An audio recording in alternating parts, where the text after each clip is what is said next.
Tony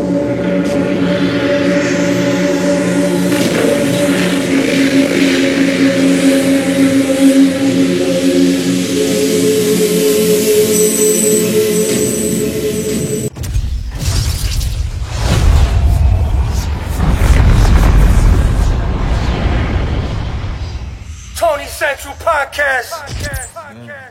Yeah. Yeah. All right. Yo, everything we recording? We good? I look sexy, yo? A little bit. All right, cool. The Got my- filters on. The filters on. Sometimes. I like that, Chris finally came. You know what I'm saying? Sometimes. Chris is in the building. He got Last time I saw you was on Instagram. You heard? he got his job back. Word. Yeah, we're here. New week, new episode. You're now listening to the Tony Central Podcast. Yeah. It be your host, Famine, and Mello. Cloudy. And this week's special guest is Jake Littles. Yeah. Word. What's good, bro? What's good, family? How's everybody? Good, good. How you Good. been? We here, we working, man. Everything good, can't complain. Word. Before we start, I definitely want to tell everybody, because I've been getting a couple texts about the iTunes. You just have to go back and just search Tony Central Podcast and subscribe. For some reason, the old account we had, I don't know, it's not updating the episodes. You know what I mean? But of course, besides that, we on SoundCloud, Audible, Music, Google Music Play. Yeah, I blame the Illuminati. Pable. And Trying to break us down, P. you sound far as hell. Yo, I'm on the mic. Uh-huh. I'm on the mic. Yeah, 1, 2. All right, cool. Yeah. And we got our guests in the building. Jay Little. What's good? Finally. Yeah, I made it, baby. I made it. Finally. We definitely thank you and appreciate you taking your time to be part of this episode. Word up, thank you. Epic episode. Word up. And how you been, man? I'm good, man. I'm in the building right now. Word. And I know usually guests, every time we ask them what's good, they first thing they always saying is working. Working, baby. So what is it that you're working? Yo, I ain't even gonna lie, nigga. I'm slacking. I'm a slacker, but it's funny you bring that up though, because you one of the people that snapped me out of that little slack move for a second. You feel me? What? Yeah, I went through a little writer's block. I went through, some personal shit, and just really wasn't in the zone. You know what I'm saying? As an artist, man, just dealing with life and real life shit. Family, bills. You know after Wait, but hold on. We fast forward and we going a little bit far into Okay. what's going. For those that don't know, we already went through. Your name's Jay Littles. Yeah. Where you from? I'm from out here, Hudson County, man. Went to school in North Bergen, raised all over this bitch, man. I can say any hood I want. If I want to say I'm from Jersey City, I can say that. If I want to say I'm from Union City, North Bergen, West New York, I'm out here, Hudson County 201 to the death, you know what I'm saying? All right. Word up. Word.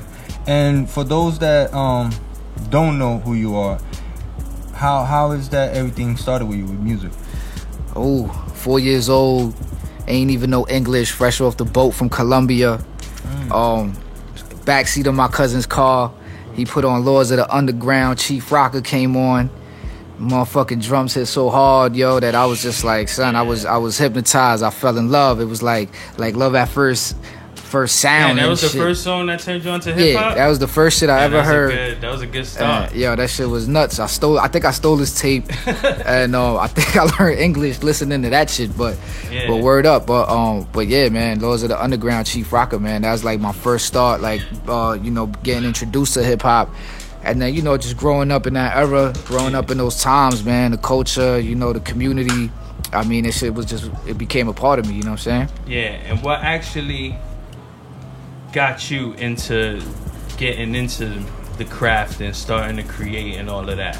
I mean, as far as writing, I always had a thing for poetry. You know what I'm saying? So in grammar school, I always used to write like little poems and shit like that. So it's funny, I used to my game as a kid in like elementary school and shit like that. I used to write little poems to shorties to try to bag them. Oh, okay. Word up. Little roses of red, violets of blue. Remember back in the day, you fold this shit up in like a little heart shape and all that funny shit. Yeah. But that's how I started with. That's how I discovered the ability that I had a little pen game. You know what I'm saying? Yeah.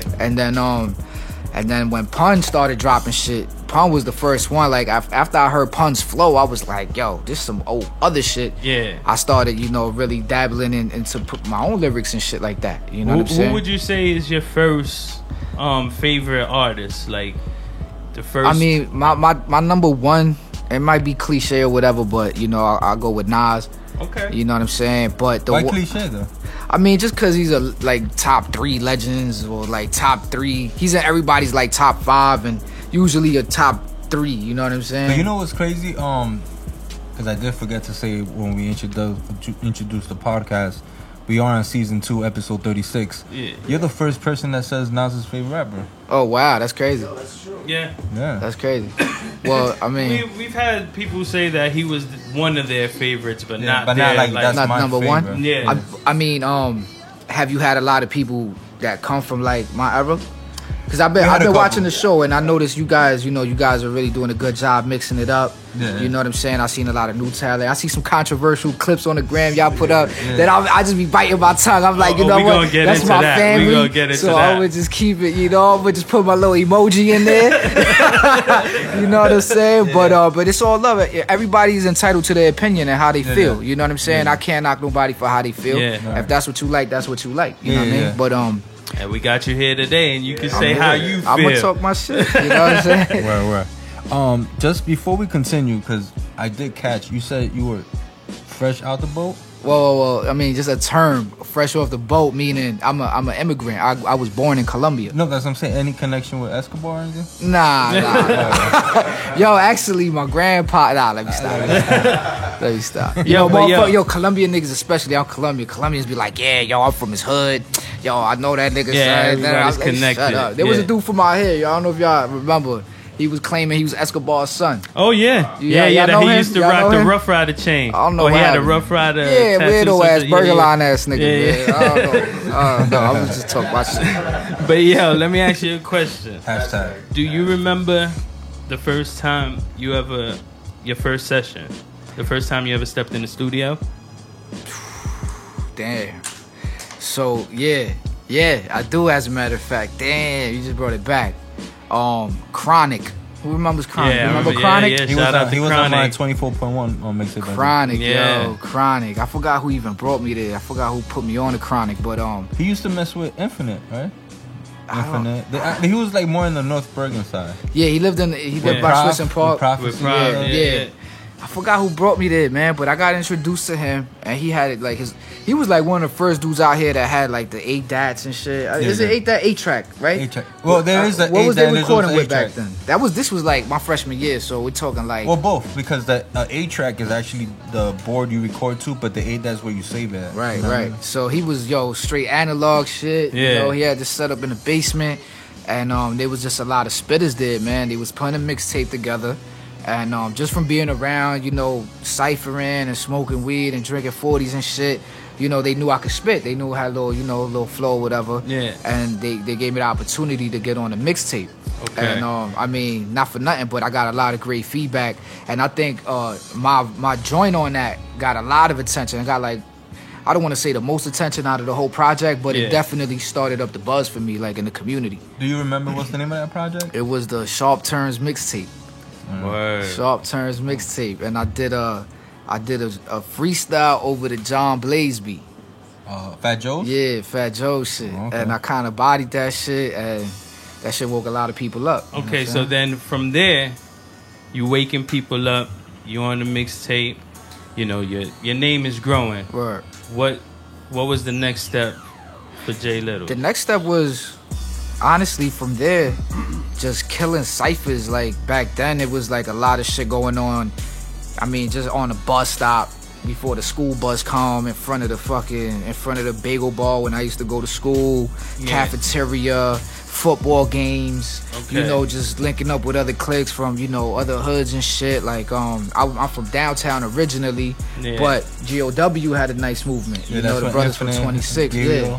That's So- when Okay, Helic Army. yeah. Right, and Helic Army and shit, and they gave me a lot of love too because like O&M, they from downtown. Yeah. So like there was a mutual, Like a mutual respect. love there Yeah, because yeah. we all come from the same shit, but there was also a lot of tension from like the different areas, uptown, yeah. midtown, downtown. Yeah, of course, You there's know, that was always. just knucklehead shit, but just, anytime there was a cypher going on, I just made sure, my presence was felt, just jumping in the shit, spitting my shit. And back then, I used to do a lot of off-the-top shit and just having fun, man. Just getting fucked up, having fun. But, yo, let me ask you a question. All right. Was your name always Jay Littles? Yeah. Did you have a name before Jay Littles? Nah. Even on the low, like before you even let people know you rap? Nah, man. My shit always been Littles, Jay Littles, man. I mean, that shit came about just from being on the block. Okay. I was given that name, you know what I'm saying? Like, originally, at that time when I first started rapping, it was like, my regular name was Little J. My real name is Yason with a Y. Okay. But in Colombian, with the accent and shit, it's the Y-E-I. It's spelled like a French, like a J. Oh yeah, it's weird shit. It is. It don't make no sense. No, but it's the Y-E-I, with the fucking vowels and all that. It's like a J, you know what I'm saying? So whatever, boom. So I just tell everybody, you know what I'm saying, because my grandmother, everybody in my family call me Jason. You know what I'm saying? So in school, just call me Jay, man, whatever. Point is, I used to be Little J. Yeah. You know what I'm saying? Because I always been, small man complex and all that. So, on the block, I come from 7th Street, right? So, on the street I was growing up on, there was another brother by the name of Little J who had the same issues as far as being short. You know what I mean? So, I went away. I got in some trouble. I went away for a little while. And I came back out. I outgrew him. You know what I'm saying? So you won the battle of the Little J's. It was just funny. We was just always on the corner. And then my cousin was like, niggas was just clowning and joking, and then they started clowning on him because I got bigger than him. Yeah. So they were like, all right, we got to switch the name up now from Little J to Jay Littles. And he stood Little J. And then they flipped my shit to Jay Littles. And then, for short, you know what I'm saying, as I start making my rounds in the hood, I just call me Littles. And then, Jay Little, whatever, man. You know how the story go after that, man. Yeah. What would you say is your first album you bought? Well, I'm assuming it's a cassette. Damn. I had a lot of old shit. I think the first shit I bought with my money from like bagging fucking groceries at like Food Town and shit was Cypress Hill, yo. I think it was a Cypress Hill album. Insane in the Brain? I don't remember. One of their first joints, man. I don't remember the name of the album, but had to be one of the. I remember having I had a lot of West Coast rappers in my collection, yo. West was popping back then. Yeah, they was. They had the. But for some reason, I feel like back in the days, West Coast rappers, people didn't see them as West Coast rappers. Like now, people are quick to be like, oh, he's from the Dirty South, or he's from the West Coast. Yeah. Because there's a lot. Like, even with last episode we had with Grungy, he mentioned DJ Muggs. Mm-hmm. DJ Muggs was the one that put Alchemist on, and they both from the West Coast. Yeah. But people didn't see that. People were just like, oh, because they made East Coast beats. Yeah. You know what I'm saying? But so you would say Cypress Hill around that time would be, I would say like what, 93, 92? Yeah, this was like 93, 94. So you that's the era you grew up on hip hop? That's the era I fell in love with it and I converted. Okay. You know what I'm saying? I straight converted. Like, growing up, people like from my school, like some people became ravers. Yeah. Some people were on some Gotham shit, and skating was just becoming cool, or just like really being introduced to the community. Yeah. Some people went full blown skating. You know what I'm saying? I just fell in love with the music, man. I remember just Wu-Tang came out. That shit just, I got fiended out. I got fiended out, and I just like straight up. Okay, so at this time, you're getting into hip hop and everything. Now, when would you say, you in the studio already, name buzzing. When would you say you started working on your first project? My first project was with my Spun family. You know what I'm saying? I don't know if you back then, we had a little run, we had a little wave, but Jay Hudson, I don't know if you know Jay Hudson, was by Felipe Herrera, my man Vex, my man Bobby, Little Bobby? No, Little Bobby. My man Bobby, he's from Bergenfield, Asian cat. He's one of the most amazing lyricists that I've ever, paired up with to make music. And it's funny because I went through a period where I was just trying to find a home.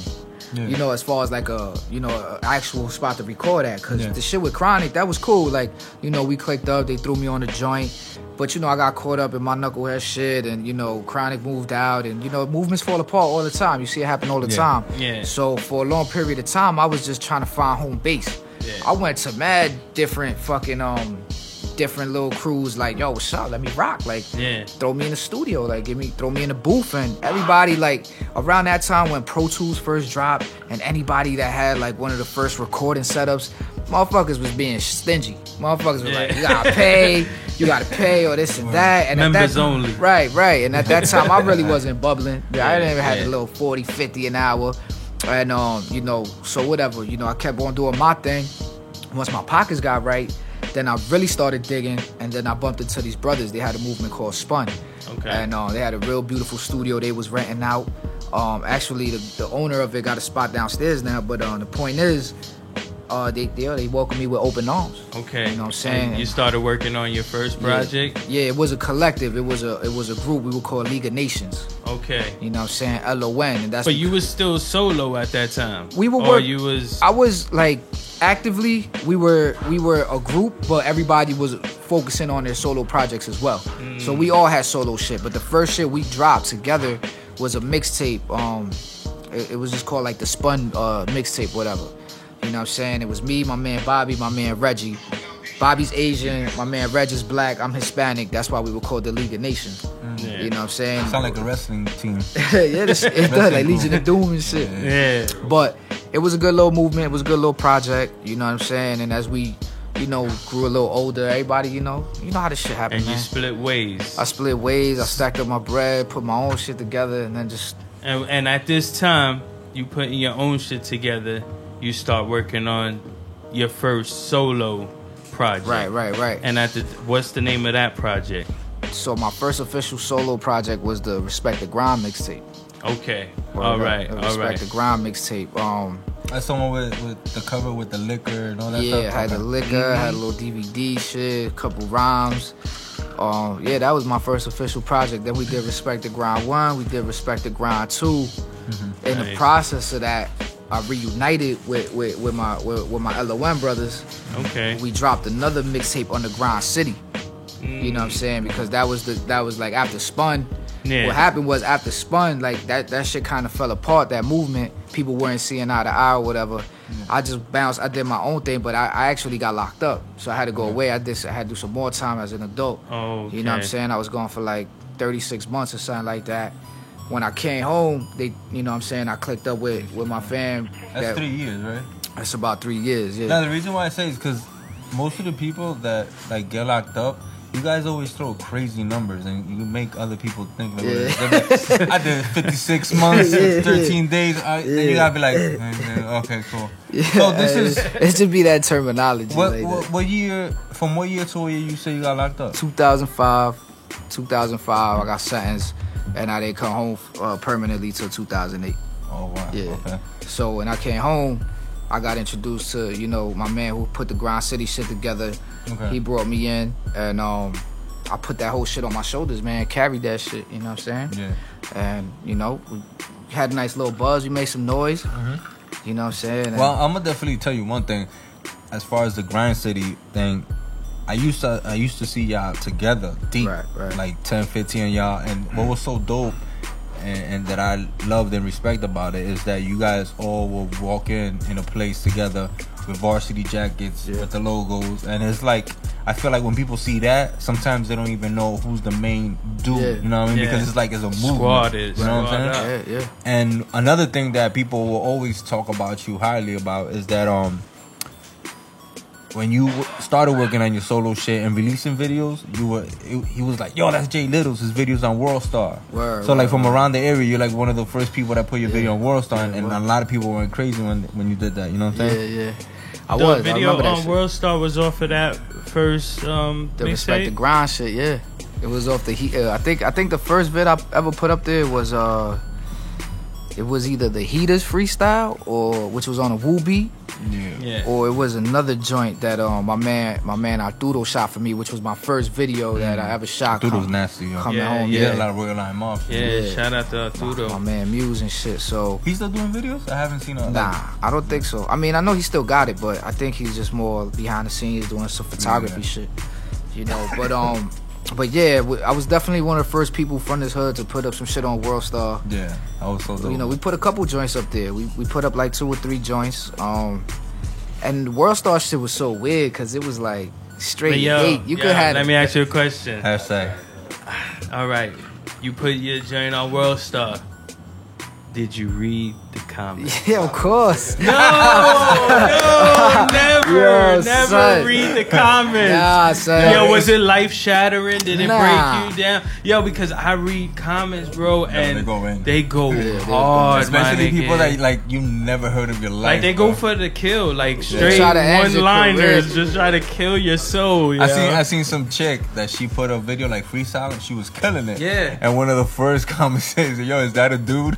Oh God. Yeah, they kill. So you read That- the comments. How yeah. did you feel when you? What were would you say is one of them comments that you be like, "Damn, I should have not read that."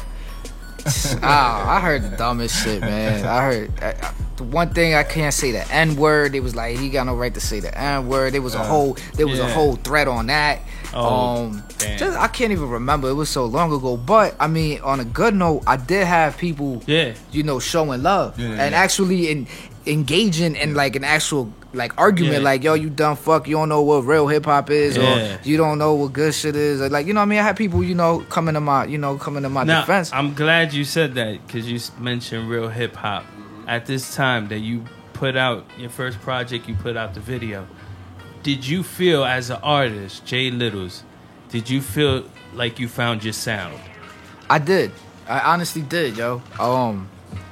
Yeah, man, because if you go back to the Respect the Grind project, it's just a lot of like covers, a lot of freestyles on like a lot of DJ Premier shit. Is that the one that you did the Nas Like freestyle? Yeah, Or that was was part 2? Nah, that was on there. Or part 1? Yeah, Okay. that was on part 1. No, let's get it straight. Your shit that you did was hot. Yeah, You know what I'm saying? yeah. So as far as people talking crazy, you're gonna get automatic. Right. You know, Yeah, of especially the course. young kids, they won't talk crazy. But it's just the point. Like World Star is such a big platform. Yeah. That you're gonna get people from all over the world. You know what I mean? Right. So it's like you see the comments, you're like, oh shit. You know what I mean? That's the thing. World Star is like one of the biggest platforms on Oh, the yeah. internet, but it's very niche.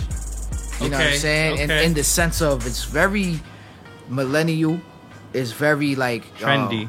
Yeah, it's But I feel like now in I don't know how to today's say it. world, if you say yo, my video is not as big as when he. No. Like It now doesn't it's like because mean- anybody Now just it's watered can do- down, right? Yeah, Yeah, more, yeah, because yeah. everything is such like everything is all over the place. You know And what I'm rest in peace, Q. Word. You know, because you know he ran a saying? So I'm assuming The after he type- probably yeah, passed yeah, away, yeah. like it's not the same. nah. You know what I mean, it's still growing. I just I went think- on their IG page. They got like 13 million followers. and I shit think was- if they fucked it up once they started acting like when they started adding like retarded videos, you know what I mean? Like, Yeah, it's and cool, the like, fights you know, and shit, the they fights be was getting alright, OD but, like, though after a you while. know It's what I'm like, saying? damn. like niggas was just doing it for World Star. Yeah, Like yeah. before it was like an accident they recorded, Yeah, but now exactly. niggas would just record it just for World Star, and I think that took away from the music part. Yeah, because exactly. people used to go to there to find the new music that's not in your Hot 97s Yeah. and all over the world. You know what I'm saying? So Okay. let me ask y'all a question. Hashtag. Hashtag. As an artist, Yeah. do you feel it might make sense to invest new material I'm getting ready to drop on the World Star platform? I would say Yes, I think it's before- always a good investment because it's It's- a big platform. But it's Millions. a lot of money too. So that's what I'm saying. Like you gotta. See I don't even where know you're what it's throwing- at now. When I first put my shit on like- there, it was 5. Nah. Then Well, last I- time I saw it was like 7. 7 was the last time And, I I, checked. and I think and it's this like was- 14 if you want like the main all big right, one. so or something. 7 is what it is, you know. But I mean, I think you should definitely look into it. You know, a lot of people are into Revolt. You know, Diddy shit too. Okay. You could look into that. This is 50 And the had his streaming moments services too, man. No, but you talk about video wise. Oh, okay, okay. You know, video wise is So I think Revolt definitely now a lot of people, because not Revolt just puts it on the page, but they will also put it on the channel. You You know what I mean? Cable TV, so that's like a good look too. You know, but at the end of the day, World Star is a World Star. You feel me? It is the name itself. But yo, let me ask you a question. Hashtag. All right, we talking that real hip hop. You found your sound, you know, and I'm not talking about right now. I'm still back then.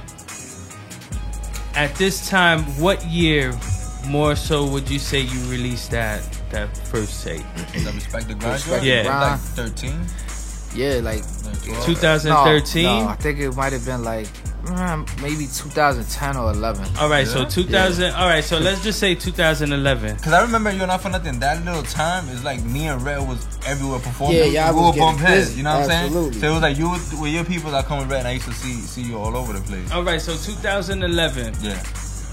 Music already changed. It already made that transition. How, as an artist, you're feeling at this moment? Because there's two avenues.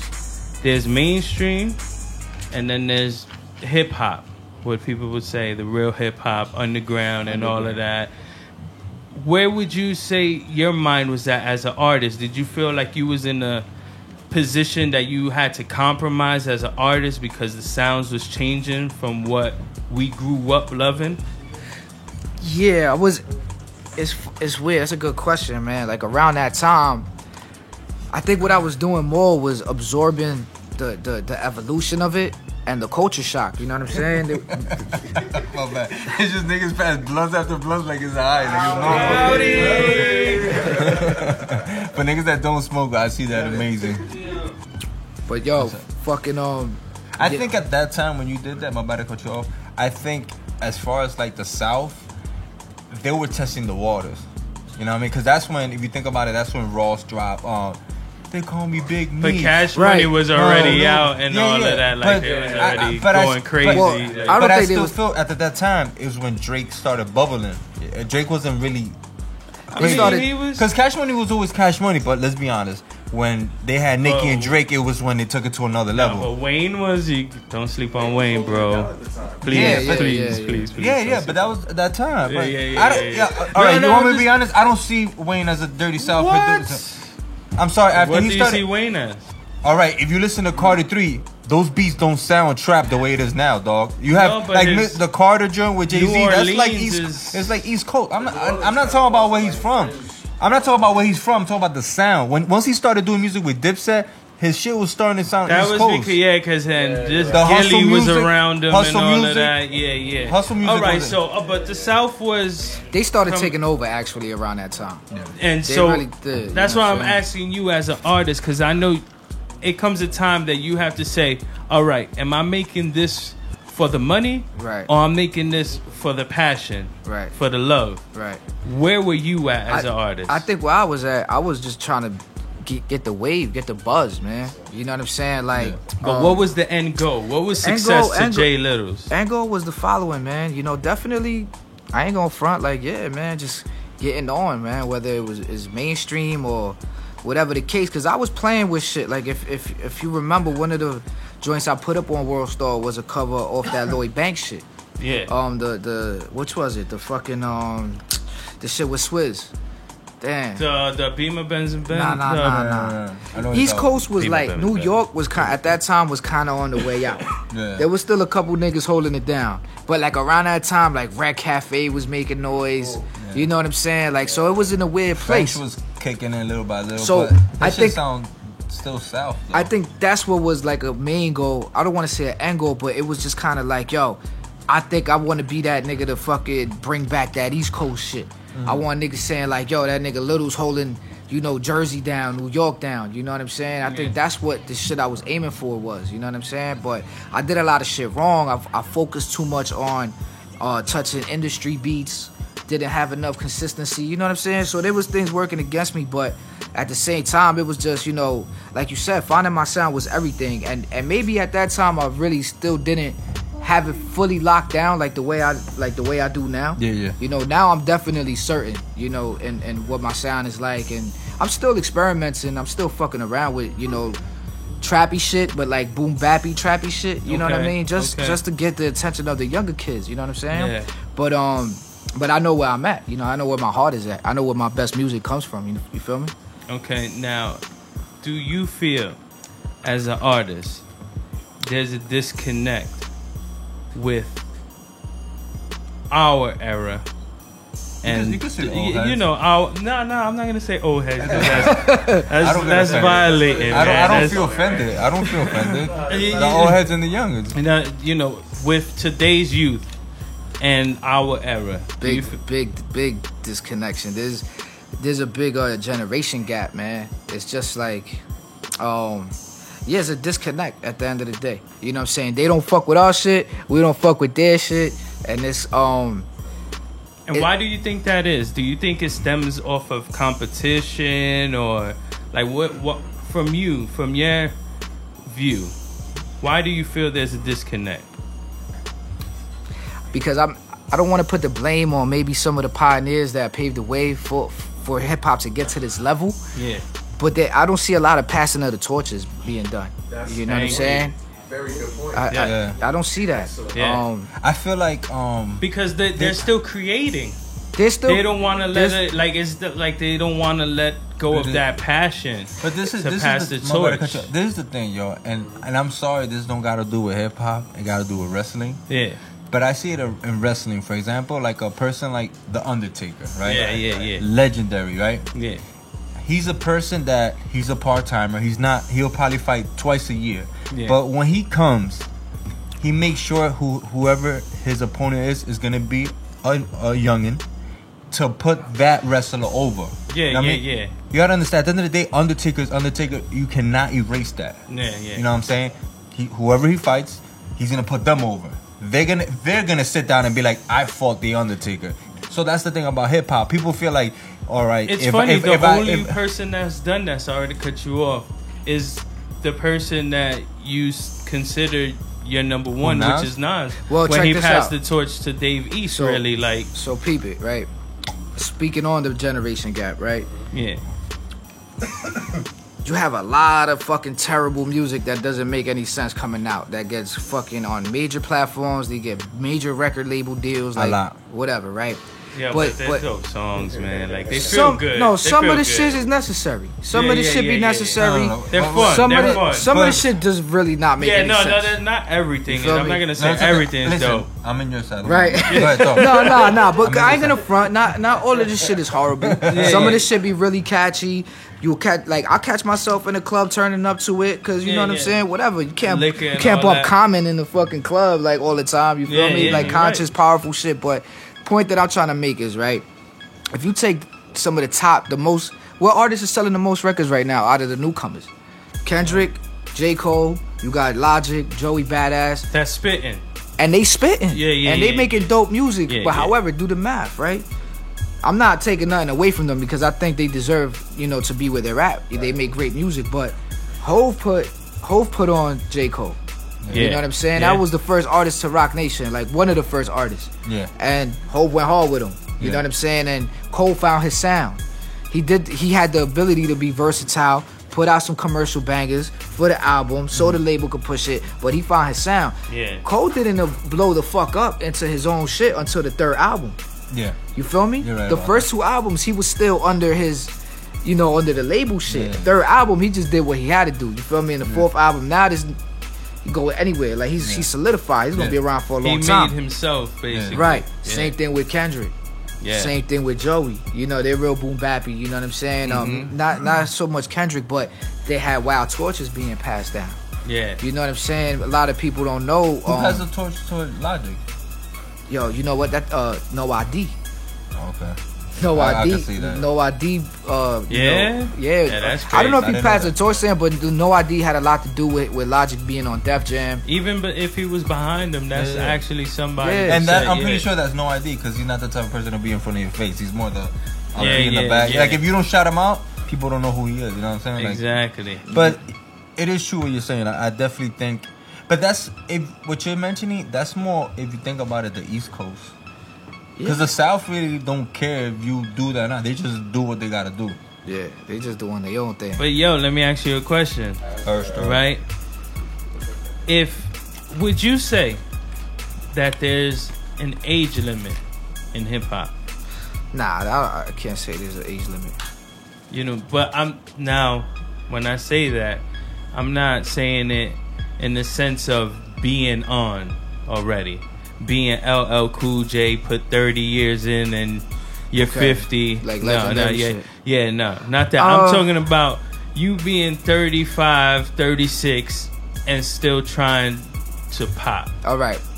That's funny, man. I've been asking myself that shit for a minute. Because I've been at this shit for a long time. But yes and no.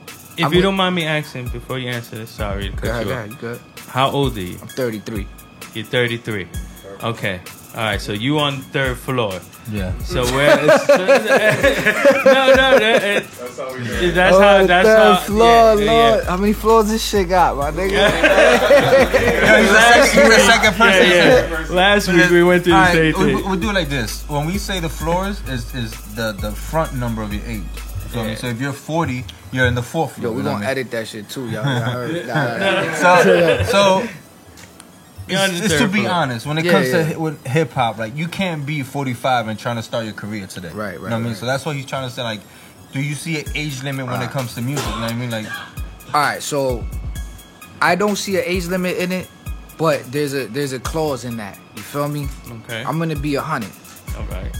Everybody want to rap nowadays, and that's kind of what's making this. Like, that's definitely one of the factors that makes it so difficult for independent artists or motherfuckers just really trying to get on, right? Yeah. It's just it's new. I mean, it's not new. What I'm trying to say is there's a million motherfuckers trying to do this shit, right? If your shit is trash, there's a lot of niggas putting out trash. You know what I'm saying? Yeah. If your shit is trash, there has to be a moment in time where you realize, yo, my shit is garbage. Yeah. You know what I'm saying? Yeah. There has to, cause motherfucker, I'm not gonna air nobody out or nothing, but a lot of motherfuckers push it out. You could do that. And it should be. But what if this person, their music sonically doesn't sound good, but their business is right, and which that's a high percentage of why they are on. Well, that's 90%. Yeah. 90%. Exactly, because their business is right. They came up in a different mentality. Yeah. We was on some out the trunk shit, and now it's more independent. So now it's more like, nah, if you don't want to fuck with me, I'll do my own shit. These niggas know how to do everything, copyright, everything. This is a whole different atmosphere now. Right. Yeah. So, but in this sense, like, how do you feel? There's no age limit. So you're saying that you could be 35, 36 and still trying to get on? Yeah, man, I'm gonna stick to my answer, man. Like yes, if your shit is dope. You know what I'm saying? Yeah. Like, why not? You feel me? Cause with the internet, man, like anybody could build a fan base. Yeah. You know, that's if true. they put the right shit out. You know what I mean? Yesterday, what was the newest crazy viral shit? A dude in a wedding dress with AKs sucking on an AK and shit. Yeah, man. You know what I'm saying? That's that South shit or whatever, that trap shit. I don't want to categorize that, but that's some young shit. I'm sure there's a lot of young motherfuckers that really thought that shit was cool and it was whatever. He was talking about marriage in his defense. I'm gonna tell you something. I think it was kind of smart, not for nothing. Wait. I know he achieved his goal. He achieved his goal. I'm sure he. Listen, I'm gonna tell you something, right? We have a chat, right? It's me, Mello, Don Juan Gordo, Chris Crack, and Ryan Steroids, right? We have a chat, right? And we always talk and we always see like what's popping, you know what I mean? So Mello be like, yo, check this video out. They all do, right? So I saw that and I posted on the chat. And I was like, because in the chat, I'm the old head. Right. His favorite artist is Lil Uzi. Nah, man. When it comes to for my era, bro. It's okay. I tried that. He's gone. He's far away. He's far away. That's why he became Cloudy Mellow, because he's just gone. Yeah. So, I'm on my cloud.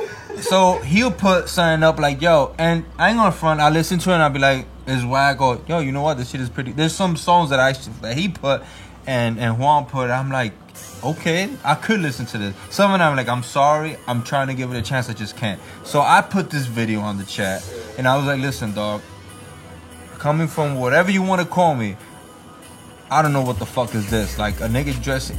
I feel like he's taking over Young Thug's crown. Like he's telling Young Thug, like, I nigga, thought it I'm was the new Young Thug nigga. for a second. Yeah. You know what I'm saying? And like you on a wedding dress, and then you put in a rifle in your mouth, like, Wildin'. you know what I'm saying? So that's like, yeah, cool. Goes viral, it has millions and millions of views. You know what I mean? But at the end of the day, it's like, where does it balance off for like people really in the studio making records? You know what I'm saying? Yeah. I think it's kind of like disrespectful and like a mockery to the culture. Like, Yeah. hip hop didn't start like that. Because you not know? for nothing, as a South, if I was a South artist, I would even feel disrespectful for him doing some shit like that. Yeah. Because even trap music, okay, yeah, some trap music don't make sense, but at least I know where it's coming from. You know what I mean? But this nigga just put a trap beat and I'm gonna just do what I gotta do. That's his art. Who are we to When fucking? Madonna in the 80s was doing her version of pop. People, you know, when she Yeah. was going in churches and doing what she was doing. Like, Yeah. shit. Sometimes you gotta push the Contract, line. yeah. You know. That's why I say it was. I mean, it's kind of smart in a way. Yeah. You know what I'm saying? Yeah. I'm like, yo, this motherfucker definitely achieved his goal. He's on right now. Yeah. He's on. viral. You feel me? It's what you do with that, but I don't know, man. I just want to say, like, to officially answer your question, like, if you make dope shit, I don't think there's an expiration on anything that's good. Okay. You feel me? Straight Yeah. up. Especially when it comes to music and hip hop. And I feel like the older you get, you know, if you're a lyricist and an artist, I feel like you should age like wine as far as wisdom and experience. Yeah. And you could use that as substance to your music to educate some of the younger kids that are growing up and, you know, pushing this shit out. You know what I'm saying? Yeah. I feel like that's another reason why we're at where we're at. Like, nobody is really showing them, you know, educating them, like, our roots, what we stand for, you know what I'm saying, and where we come from as a people, as a Yeah. culture, as a genre. You know what I'm saying? Do you feel like we pushed them away? Yeah, absolutely. And that's why they're not receptive to anything we have to say right now? See, all right, yes and no, because the crazy shit is there is a generation gap, right? But it's so controversial right now because all we see is the record labels really feeding us this shit. Yeah. So on the mainstream platforms, on the radio, on the YouTube, like, you know, any major platform, that's all they're giving us. Like, you know what I'm saying? For an independent artist to really be dope, you know, he's got to have some money behind him to, like, really invest in those promotional, you know, into that promotional shit to get your shit out there. You know what I'm saying? So if you really do the digging, there's still a lot of trap music out there where motherfuckers is really rapping. Yeah, And spitting some shit, powerful shit. definitely. Joyner Lucas is a good example. Yeah. You know what I'm saying? Belly. His album is mumble rap. I was just listening to it today. Yeah. I'm like, yo, this nigga can rap. Yeah. This nigga can rap. And that's another smart, I don't want to say gimmick or whatever, I mean, marketing tactic, whatever. Yeah. Name his shit mumble rap, but guess what? This nigga spitting ball. He's spitting Exactly. some real dope shit. So, I mean, yo, it's weird, man. Like, hip hop is just in a weird place, and you got to pick your poison right now at the end of the day, man. Okay, so you drop your first joint. What was the follow-up for those that don't know? Respect the Grind 1, Respect the Grind Volume 2. Okay. Then we hit him with the What If DJ Premier album. Mixtape. That was dope. That was a dope concept. Right. What If DJ Premier. And for those that don't know, that you rocked out on all Primo beats. all Primo beats. Now you did freestyles or songs or I did mainly all freestyles because I didn't want to just, like, I get so inspired by his production that I didn't want to give out too much. Yeah. You know what I'm saying? And you can't really do nothing with that. You know, at that time when I was coming up with some of them things, a lot of that shit was a lot of my best work.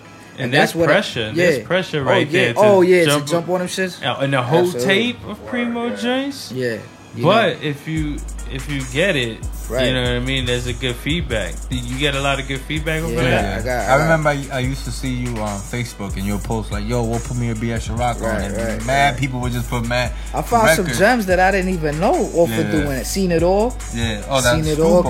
I put that up. I don't know if you You took did it that? from it. You probably did. I think I used to love that record from them. I shot a video to Seen It All. Yeah. You know what I mean? So Then you dropped after that after that I dropped a short film. a short film. That definitely that's with eyebrows. Tommy and everybody. Right. So that was with the Grind City family at the time. Yeah. We took 6 of my joints. You know, I 5 of remember them. that, yeah. 5 of them were off the DJ Premier and the Respect the Ground Volume 2. And one of them was an original one. It was a little trappy and shit. Okay. But we created our own version of The Streets Is Watching. And you shot, and who shot it? Ray Cut shot it. He Okay. edited it. He shot it. I came up with the whole concept. Me and him sat down. We put the treatment together, and we just mapped it out. And then the team helped out. Everybody's playing their own fucking.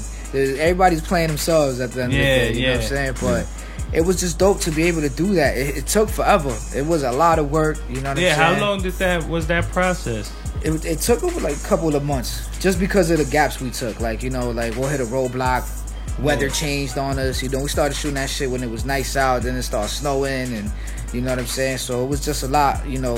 We wasn't ready for some shit like that. We didn't know how much work that production was gonna really take. Yeah. And shooting with involving a lot of people in a video shoot, that shit could be a nightmare. Yeah. You know what I'm saying? Word. So it stretched out, but that was probably that was on me, and us as a team. We probably could have put more pressure to just get it done. But at the end of the day, when the finished product, was put out, it was nothing but love and great feedback, and it was impressive shit. You know what I'm saying? Okay. Wow. And then from right there, after the short film, led to what? So after the short film, This man be working. He be dropping.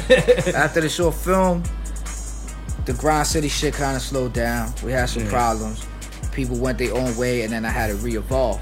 Okay. You know what I'm saying? I just took some time just figuring out, what I'm doing.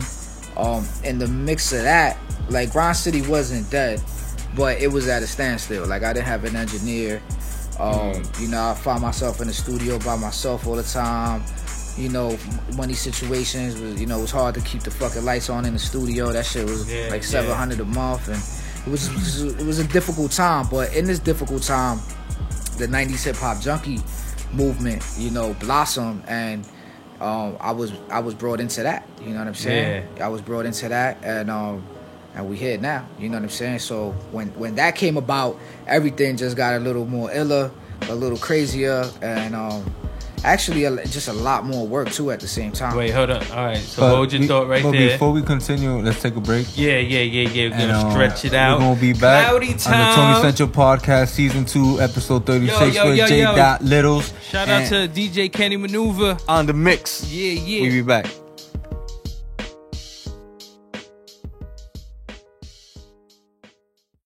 We're back on Tony Central Podcast with Union City's own Famine and the Bronx own co-host Mello. Can I get another chip?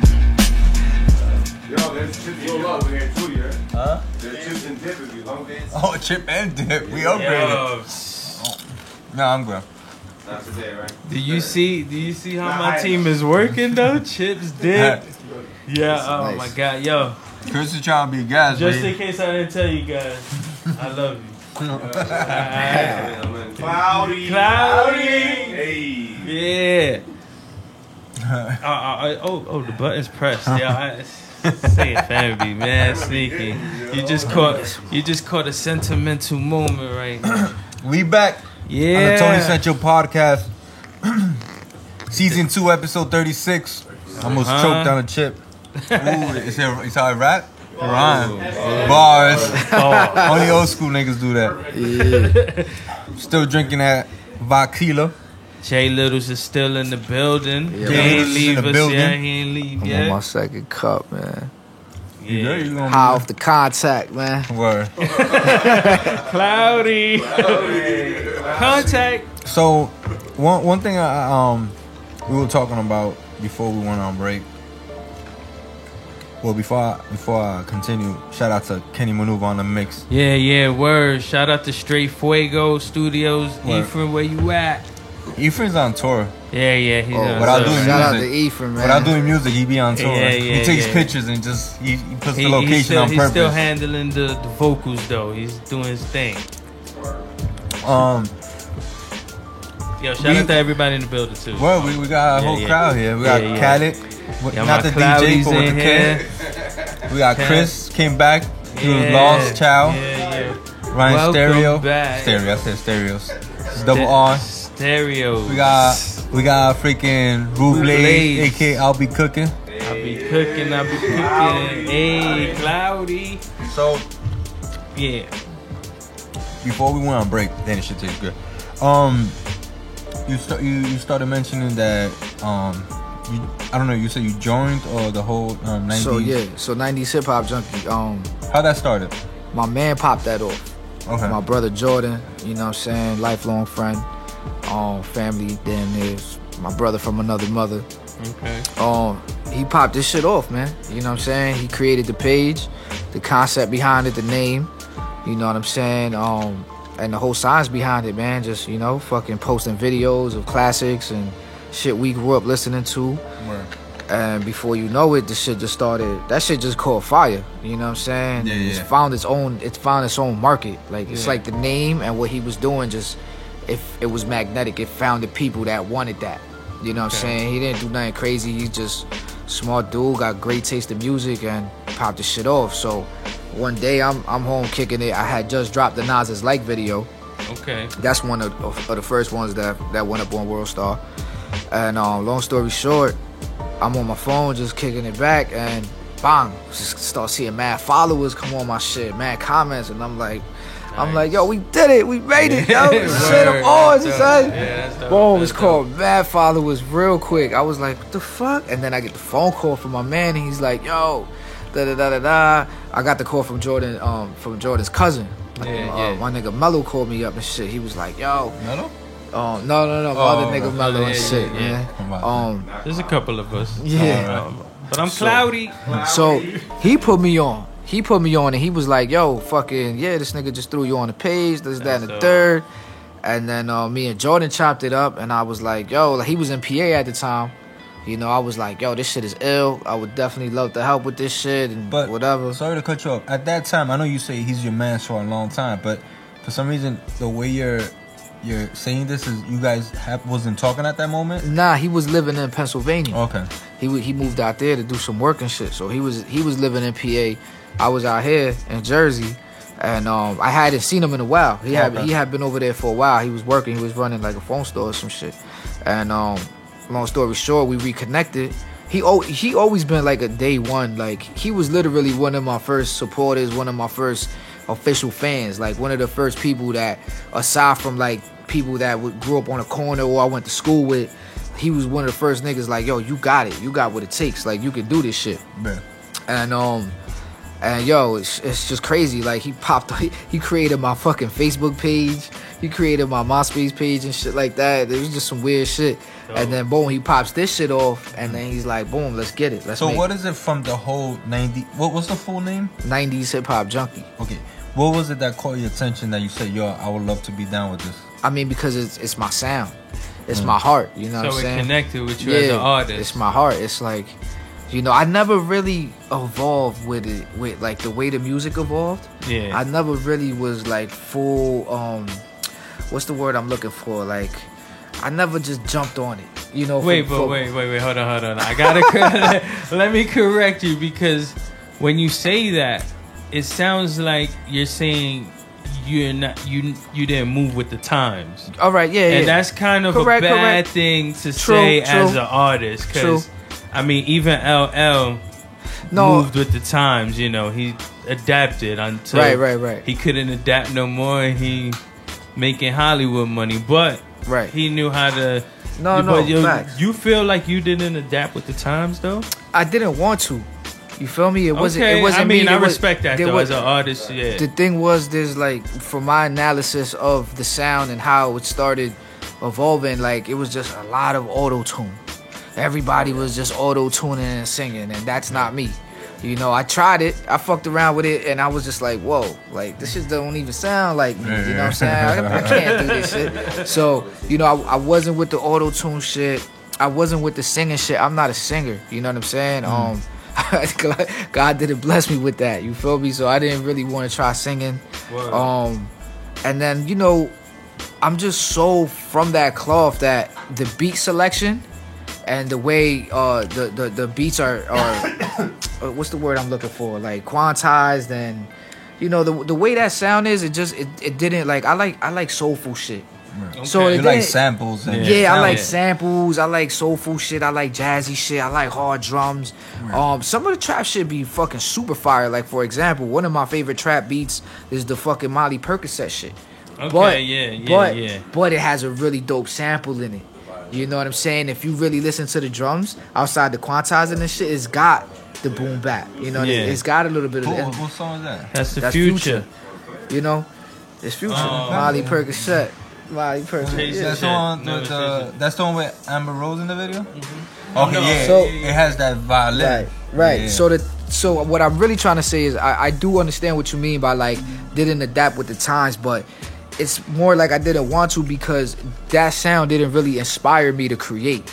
You know what I'm saying? And really cater to it. But yo, let me ask you a question. Hashtag. Do you feel like there's a big enough fan base to live off of as an artist? Off of boom bap shit? Yeah, off of Hell yeah. How you think Tech 9 be getting his check? Yeah. Yo, Hell yeah. well, you know, compared to these little Well, this go is- online and nigga, see Tech these- 9 is making more money than Oh Lil yeah, Uzi. yeah. Tech And Lil 9, Uzi. Tech 9 though. Tech Yeah. 9 has been around for years. But Yeah, making yeah, money now yeah. For though. years. No, yeah, he's still making money, but I mean, you know. But No, I'm just saying, yeah, absolutely. I think there's still a humongous platform, a niche market for boom bap. If you think about it, Action Bronson, he's making a killing. He's Yeah. not really that trappy. Yeah. Joey Badass is making a nice check. He fucks with it. He has a balance. You know, you have artists like Currency.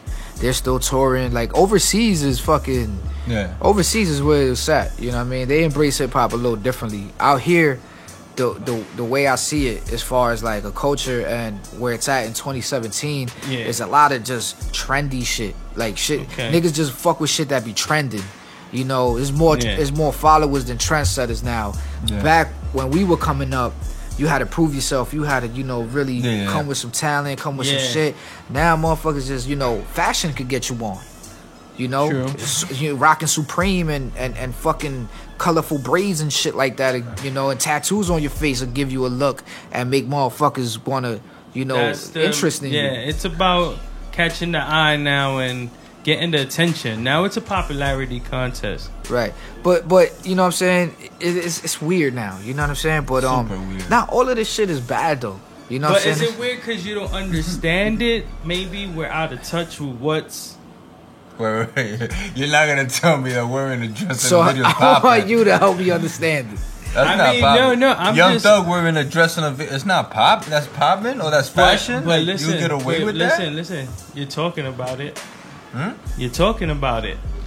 That's You what asked it's me a question. But that's what it's about. Okay. If you thought about Young Thug in that dress, he did his job because So- he got you talking about. He's relevant. So you think this is a question I would like to know? From all these young dudes coming up, that they buzz is creating so fast and crazy. Yeah. Do you think sometimes them as a person is more popular than the actual music? Of course. Absolutely. You have to sell the personality before the actual. Well, they sell their personality more than the music. That's the what music. yeah. You know, the music. It helps that it's good. That's what I meant. That's what I meant by like certain fashion and certain looks will get a motherfucker hot because they see this thing or whatever it is, this person, this artist, Yeah. and you know, I mean, the look of take interest into the shit. You know what I'm saying? I don't know. I just don't really get like Lil Pump. What's up with that? Lil Pump. I and- mean, it's just a lot of weird shit. I mean, yo.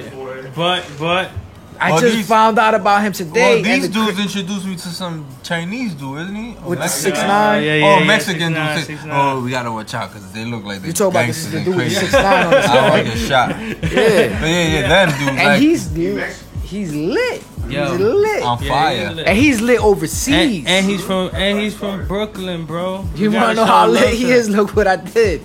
Boom, I found out about him today. Right? I'm going overseas next month, so I'm like already trying to prepare for that shit. Yeah. I saw on his IG profile he has a list of dates. where he's gonna be at. He's gonna be like in France, Germany. I start doing my research on the hashtags, seeing what the hip hop community is like out there. Yeah. So when I spend a little chicken on some IG ads and Facebook ads, I'm looking over there. Right. I'm not like when I invest into myself and I pay for those little ads, get my music out. I'm trying to switch it up and go more overseas than New York, New Jersey, Cali. You know what I'm saying? Trying to find a market where it's really at. Right. You know what I'm saying? So, I mean, to answer your question, yeah, man, you can still make a living, man. There's still a You going overseas for music? Yeah, I'm going overseas on November 9th. All right. So let's get into that. So 90s hip hop junkie. Yeah. I was waiting for you to drop the name 7 Day Cleanse. 7 Day Cleanse. Yes. Sorry. I was waiting for you to mention this because I really like that project. Fuck with that. Yeah. Yo, by any chance, the cover, you taking a shit. Were you taking a shit on these young niggas? Nah, yeah, I was taking a shit on on the Banano. On the radio, really. Okay. You know what I'm saying? On the radio and on the fucking media, man. Like, you know, the powers that be, the motherfuckers that feed us the shit, man, because they won't put the powerful shit up there. You know what I'm saying? They just want to dumb you down. You know what I mean? So that project is available now, right? Yeah, that's everywhere. That's everywhere. 7 Day Cleanse. The 7 Day Cleanse EP. What was the whole idea behind that? It's funny. I'm gonna tell you how that shit came together, man. Fucking that shit was just over a time span where I was actually in the zone and I was just banging out beat after beat. My man Littles, the other producer, Littles HP or whatever. Yeah. You know, me and him was clicking, and he was just sending me shit to my email, boom, boom, boom, and a lot of the shit he was sending me was catching. Yeah. And I'm banging out songs left and right. So one day I'm in the cut. Me and my man actually having an argument about like the music industry and a whole bunch of shit. Like not an argument, but we were building. I sat back, I started running through my library, and I'm like, yo, I got some shit in here. And as I started listening to them shits, I started seeing a story. You know what I'm saying? So if you really listen to the 7 Day Cleanse, it's a concept project. Yeah. Every song intertwines with the next song, hence the reason why I titled the songs Day 1. Yeah, Day 1, Day 2. You know what I'm saying? Everything goes into the next. You feel me? So that's just a whole bunch of work, and I just handpicked the shit and just being creative and always thinking. I'm like, yo, they all fit. You know, like really A&R in the project and shit like that. I was like, these shits all fit and coincide. So let's do this. But let me ask you a question. And this is for me and the older heads. Forget about them. In that EP, you have a record with Joel Ortiz. Yeah. Now, this is my thing. Well, two things. You recorded with him or not? I did not. No. Okay. My second question is, Joel Ortiz being such a beast. Right. How do you prepare yourself to be like, yo, I'm gonna do this verse, and did he send you his verse first and then you wrote your verse? Nah. That's how that song came about. That's why I think that song was so dope, is because it wasn't intended. You feel me? It was missing a verse. It was missing something. You know what I'm saying? Little sent me the beat. I came up with the concept to the song, No Way Out. You know what I'm saying? I spit my shit. I spit my first 2 verses. And I'm like, yo, it's missing something. You know what I'm saying? This beat is really dope. It was literally my favorite beat on the whole project that Littles had sent me, because Littles was just flooding me with a ton of shit. And when I actually picked the songs and put them together, and we sat down, we listened to it, I was like, wait, this joint is missing something. And then in conversation, I was fucking with my man Tito Grams. Me and Tito, we sat down one day, we was chopping it up, we were building on some shit. And we were just, brainstorming about putting some events together, mutual resources, people he knows, people I fuck with. Joel came up in the conversation, and I'm like, Bong, hold up. I need him for a joint, yo, because I'm a big fan of him, you know what I'm saying? So I was like, I need him for a joint. And I'm like, Bong, he got to go on that one. You know what I'm saying? So Joel bodied me on the shit. Right? You feel like that? I do and I don't, and I'm going to say I don't because it wasn't a competitive song. Yeah, let me ask you a question. Hold on. Now they want to put their inputs in that song. When you heard his verse, did you want to go back to the studio and re-record your verse? Absolutely. Absolutely, son. Did you? I didn't. Because that's corny, yo. You know what? I mean, it's not corny. Fuck that, I would have went back. Yo, a couple people told me to do it. I think even Littles told me to do it. I'm not sure, but when I make music from the heart. And when I wrote that song, you know what I'm saying?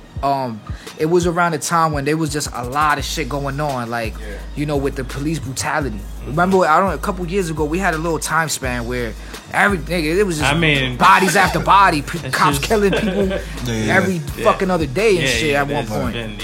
And I think it was around the David Zimmerman, whatever that fucking homo's name is. Florida. Zimmerman, Trayvon Martin, and a whole bunch of shit was going on. So when I wrote that song, I really wrote it from the heart. You know what I'm saying? Yeah. And you know, it's called No Way Out. And when I heard Joel's verse, like, he didn't come at my head. He spit his story. But he's such an elite artist. I'm sure I'm saying that. I'm not even saying about the lyrics, you know what I mean? Because at the end of the day, let's say if you would have featured him on a love record for girls, you can't say, oh, he bottomed, you know? Right. My thing is just him, you know, who he is. He's a person that he's aggressive. He gets on records and he puts his stamp on records. So that's what I'm saying. Like, when you said, like, yo, mind you have 2 verses. So you send him the record and you said, like, yo, he's gonna be on the record. Like, did you see, like, how was that? Well, when I sent him the beat, I put the description in it. You know what I'm saying? I was like, yo, just, you know, stick to the song concept. You know what I'm saying? Like I said, it wasn't like, yo. I mean, I'm pretty sure you ain't have to give him too much instructions. Yeah, I'm saying, pretty much. Ortiz, but yo, he was inspired by my lyrics. He told me, he told me, he was like, yo, I definitely did my thing on it. He liked the bars, and he did his thing. And like, honestly, he stuck to the essence of the song. He spit his whole story in it, you know, in a nutshell, in a quick 16. But the flow was flawless. Everything was great, and it was a sign of relief, because a lot of people pay for verses that shit wasn't free. You know what I'm saying? And at the end of the day, some motherfuckers will get a trash verse from somebody. You know what I'm saying? And shit like that. So when I heard his shit, it was just like the icing on the cake. It was perfect. It was like, yo, oh man, now we got to do a video to this. And I said, now we got to do a video. And that's even more points to you. You know what I mean? Because sometimes you could get a verse from somebody, but to actually do a video with the artist, that's big, man. Yeah. Tito Grams did the video? No. My man VLM Films. Okay. VLM Films shot the video. I edited that video. Word? Yeah, nice. I edited that video. I came up with the concept, so I pretty much directed it. Tito helped me put it together. You know what I'm saying? So he's kind of like produced the shit with me. And it's definitely one of my best songs up to date. You know what I'm saying? Wait, hold on. Because I think on that same... I'm cloudy. You know what I mean? So, on that same project, actually, you may have had a feature... I had another feature. With Bodega Bands and Thurston Howe. Yeah, Thurston Howe, the Polo legend. That's Day 7, isn't it? The General, that's the General. General Love. I don't smoke weed, so I got good memory. So, I mean, what was that like? That was crazy. That's a big record, though. That was a beautiful experience for me. That I recorded with them individually. Each song, each artist came to my studio. We recorded it together on the spot. They wrote their verses on the spot. They bodied it. We both got lit. I fucking ran through a big ass bottle of Henny with both of them.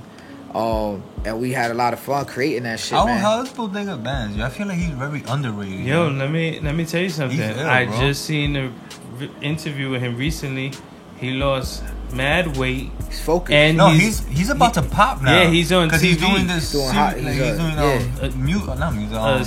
A series, on Showtime. And like they really, I saw a lot of exposure on him now. Yeah. And it's crazy because you're like, damn, yo, he's a hell of an artist. But now people are gonna look at him as the watch those numbers, bro. Do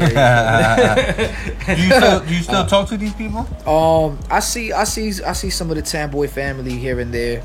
I see Thurston lives in Florida, so he comes out to New York every couple of, seasonally. And with the low life shit and the polo shit, you know, I definitely go to a lot of events and I'll be seeing them and we chop it up. It's all love, you know what I'm saying? I did a record, well, not me being on it, but I produced a record for one of the Tam Boys. And it's crazy because when he was about to release it, he got locked up. Canary. Yeah, Canary Black. I produced a record for him. Thanks God he gets to send it to me. Like I got it in my email and shit. But. Yo, so you mentioned the tour, right? So we go. So overseas. that's for this. That's promoting this. That's promoting the 7 Day Cleanse. The 7 Day Cleanse. Absolutely, it's promoting 90s Hip Hop Junkie. Where exactly are you going? We're going to Oslo, Norway, Bergen, Norway, and Amsterdam. Oh my God! Yeah. Are you sure you don't smoke weed? I'm sure.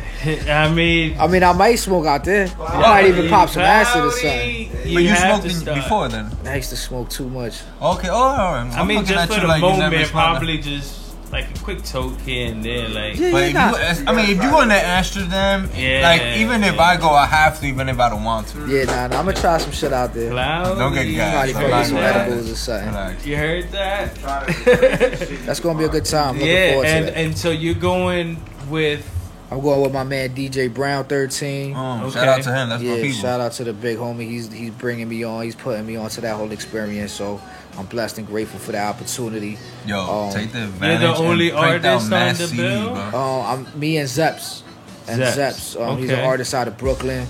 Amazing lyricist, amazing off the top talent. His freestyle game is ridiculous. You gotta take advantage and just do stickers, mass CDs, and just flood. I'm upset. I wanted to print up some vinyls and cassettes, but vinyls is expensive as shit. Yeah, I know. So I mean, we're going out with some 90s Hip Hop Junkie merch.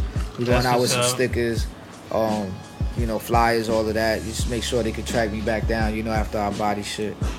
So what happened that when you started the episode? You said that it's like you fell off music, and what was it that broke? What was it like the whole story you were gonna say in the beginning? Then I got sidetracked.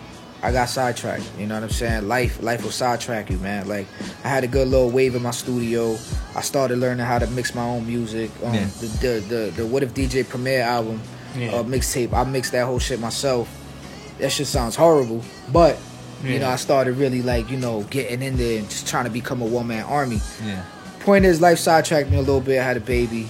Word. You know what I mean? I had falling outs with everybody from my team at the time. Literally like the most important people that were around me had fallen outs with everybody.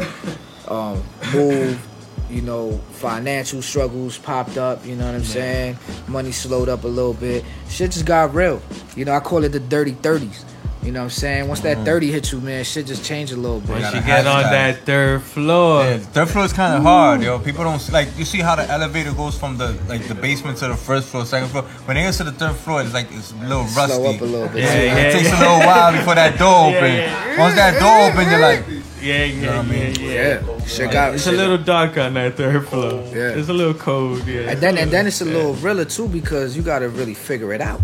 Yeah. You don't want to try to figure it out when you're on the fourth floor. No. Nah, that's if you make when everybody on the fucking first and second floor is a party. Right. The vault is down there, and you're trying to figure it out. So that's what happened. I got sidetracked. Life started hitting a little harder. Yeah. Babies came in the picture. The wifey shit.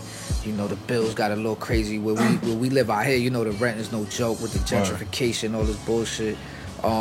So it's just, real life experiences, like real life man shit, and, just being a provider, you feel me? Yeah. And the music kind of just took a little more of a back burner. You know what I mean? I popped off a little clothing shit to help my man out. We started fucking with the screen printing, embroidery shit. So I was spread thin. Instead of just staying with the tunnel vision on the music, I spread myself a little thin. But right now I'm snapping back into the whole recording process, getting in there, putting these visuals together. I got about 8 videos I'm working on for 2018. Nice. I might world star all them shits. I don't know what I'm doing, but I'm definitely gonna put up some bread behind them shits. I was gonna continue the EP wave and the mixtape shits. I got the What If Pete Rock mixtape. Okay. That's ready to go. Oh, word. You know what I'm saying? What If Pete Rock is ready to go? I'm just waiting for the right time to drop it. Between us, whoever's tuning into the show, I think I'm gonna drop it on Christmas. Nice. You know what I'm saying? Just to show love for everybody who's supporting me. Listen, send any record from that mixtape. We'll play it on our playlist. Definitely. On the episode, man. Yes. Support your music here. Let me ask you a question. But wait, what was it that made you want to go back to music though? After you said you got sidetracked. my nigga, this nigga Famine and shit. You know, he sent me a beat and shit. This shit was alright. No wonder you kept pushing for that guy. I'm like, where is he going with this? Real shit. I was going through a lot. I was going through a lot of shit, and that's music to me is a therapy. Okay, you know what I'm saying? That's just one of my tools. You know what I mean? And I had a crazy writer's block, straight up, and like I just kind of was losing the love and the passion for it. Plus, like I said, that question you asked me before, when do you feel there's an expiration date on trying to be an artist? Yo, that thought been on my mind for a long time. Because this shit is not easy. You know, if you don't have the proper team around you, if you don't got a good manager, a fucking engineer who lives and breathes in the studio all day, production, video guys, niggas with money, whatever. Like the point is, this is a lot of work. And hip hop and the music shit is a team. It's a team sport. It's not like tennis. You know, like a videographer, he might need an assistant. You know, a producer don't need nobody. He could just cook up. You feel me? But an artist, you need a team around you to really, you know, catapult you. So, you know, that struggle and everything else I was going through, I started questioning myself like, yo, is this shit for me? Like just being realistic. Is it worth the money I'm investing to it? Is the time sacrificing from being at home and whatever else I'm trying to do? And get it right, it's a lot of money being invested in music. It's a lot. It takes a lot of money. A lot of everything. But yo, go ahead. So you know that question started popping up, and at the end of the day, the reality is I got wild love in the hood. I got wild love and people who support me and always just keep refreshing my memory. Like, you got it. Don't give up. Don't give up. Yeah, of course. And not for nothing, when he hit me out of nowhere, like, yo, I got some shit for you. Send me the shit. And it brought a lot of shit out. What track we talking about for the listeners that don't know? Go ahead. It didn't come out yet. It didn't come out yet. I'm actually going to re-record it. Because I was so rusty. We went in there. I ain't laid down right. We're going to lay down better.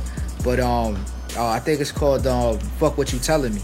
Yeah. Okay. It's a very hot record. It's a hot. He gave me some symphony, orchestra, opera shit. Like, some wild shit. Nice. So that shit was hot. You know, I spilled my shit a little bit on that. You know, some real music, and after that, I just kind of like kept with the itch. I still had the itch, so I just kept going to the lab, banged out a few more joints. So now I'm really trying to load up for 2018.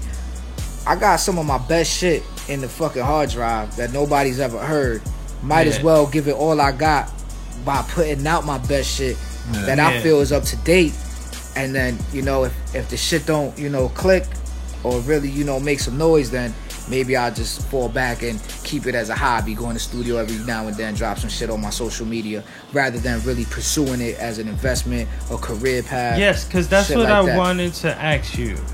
You as an artist, and I asked you this question in the first half, you know, as early on in your career. But right now, Jay Littles, where you at? You about to go on tour. You know, you got 7-day cleanse out available right now. Go get that. You got all of this going on. What is success for you in music? What is making it? What can you say, I made it? You know what I mean? That feeling. Like, what do you, in your opinion? Right now, making it for me in the music industry is establishing a cult fan base. Okay. You know what I'm saying? A cult following of X amount of followers. I'm happy with 10,000 loyal supporters who will support my music when I drop it. Whether it's a repost or whether it's an actual fucking download where they're paying $1 or $8 for the album, whatever it is. Just, you know, you doing what you love to do. Right. Real official support. You know what I'm saying? Where I'm not losing money by making music. Okay. You know what I'm saying? Because I'm at an age where, you know, it's real. I have to provide for other people. And it's not fair to my kids or my family that the music and my passion and my love, you know, takes that from them. You know what I'm saying? Like, you know, but I would never, you know, buy an outfit and shoot a video before my kids need school books or, you know, shit like I would never do that. Real shit. That's you know, real shit. But it come, you know, my kids, I got 2 kids now. They getting bigger. Christmas coming around, you know, so you gotta start budgeting your money a little better. They want bigger toys. You can't go to the 99-cent store no more. And they grow out them clothes fast. You know, so I mean, tell me about it. I just want to have a cult fan base, yo. Do the math right now, right? Do the math. You had 10,000 loyal supporters, right? Yeah. That'll fuck with you on every joint. You don't even gotta put albums out. You put out a fucking single, you got 10 bands in your pocket. Yeah. You feel me? Or 8 bands. You drop a single per month, and that's 10,000. 10 times 12 is 120 a year. 120,000 a year. That's Having a- fun. That's a beautiful And you career. don't gotta do the shit. You don't gotta do the shit through iTunes, through TuneCore. Yeah. You could go right through Bandcamp. You could create a squeeze page, right? Yeah. You know what a squeeze page is? A squeeze page is just like a website, but it's just one page. Oh, okay. You feel me? And then on that page, they can buy your music. They put all the information in there, so you don't have to go through that. Yeah. You feel me? I'm dropping gems on niggas right now. now. Word up. Because when you go through Learn TuneCore, something. look, I just dropped. Look, my 7-day cleanse, it did like $800 on TuneCore, right? Nice. It did like $800 on TuneCore, right? That ain't shit, but I mean it's cool. But I don't know who bought it. I don't got their contacts. I don't know who my real supporters are who bought the shit. Because TuneCore, iTunes, they won't give you that. Yeah. But the key is to know who you direct Of course. to direct to attack at. consumer. Exactly. Direct to consumer. Yeah, That's yeah. the important shit right It's like now. us here. Like, for some reason, our listeners, our top supporters comes from San Francisco, California. And it's crazy. Like, we don't Yeah. understand where it started from.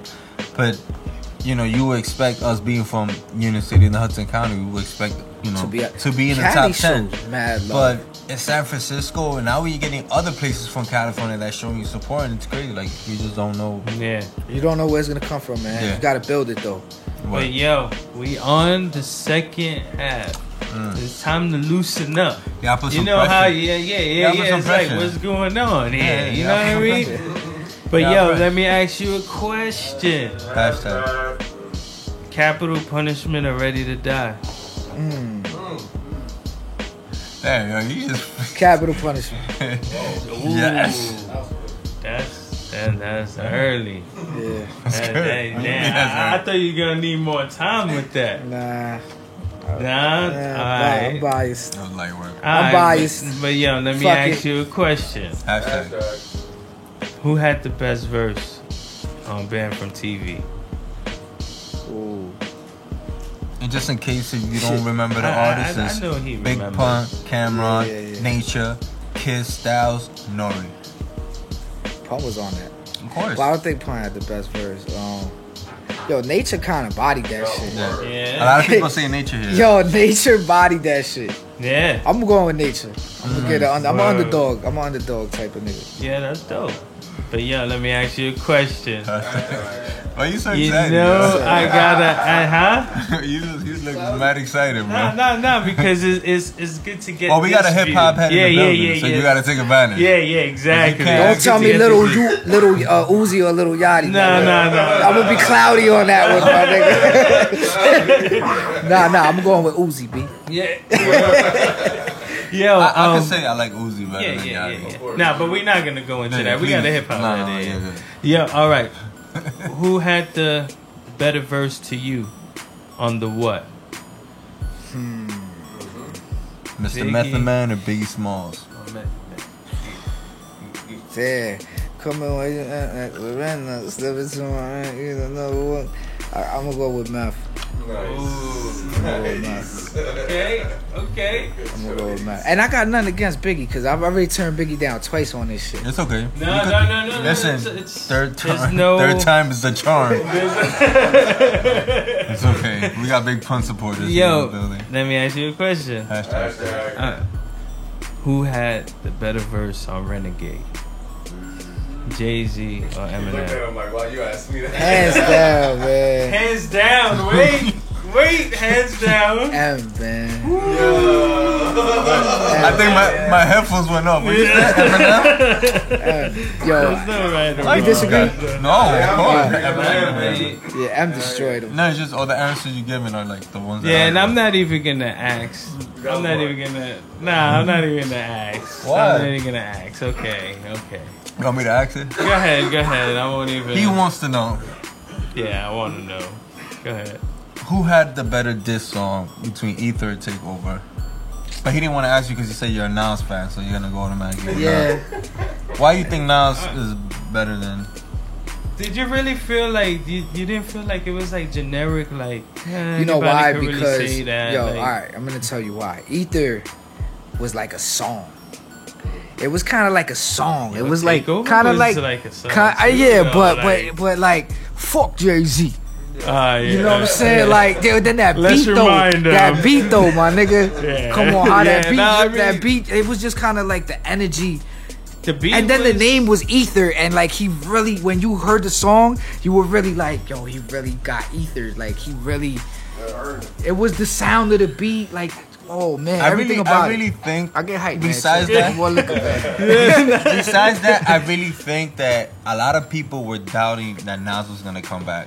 He said with whiskers on you compared to beans, you whack, his dick sucking lips. Like, come on. Yeah, I mean, He wilded out. Then Hove had to do the extra disrespectful shit on the comeback that's super with ugly. the baby seed and the condoms. That shit was extra shit. Like Nas kept it.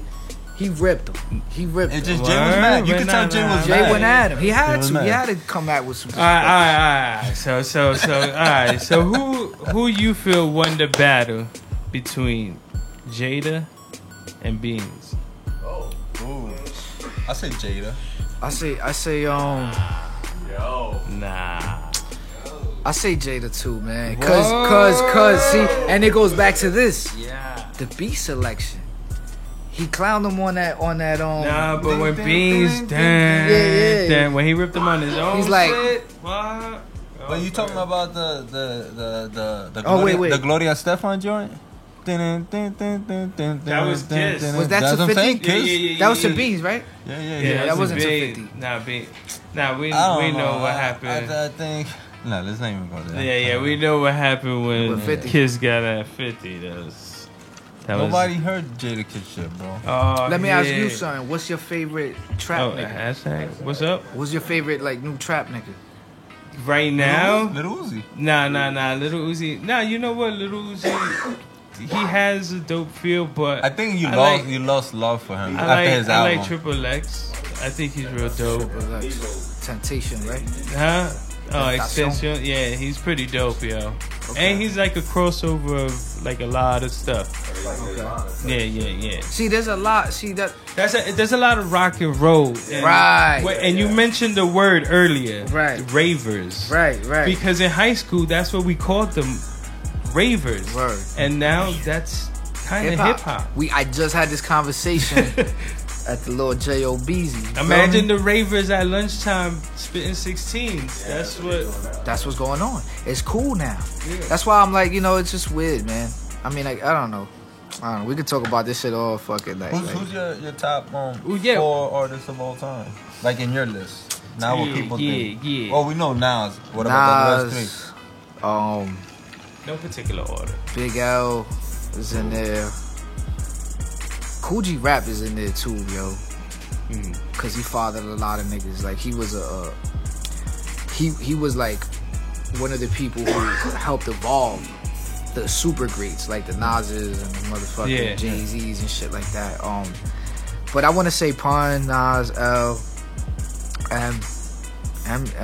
He's a controversial motherfucker, but he's like top 3. He could be in the top 3. Yeah. Top 3. But that's my 4. I don't know. Like I hate that question. Like I used to ask that shit a lot, but it's so cliche, man. It's so weird. Why is it cliche? It's not that the question is cliche. It's just the artists are so good that it's like they're in everybody's top 4. If you ask no particular order, I just feel like.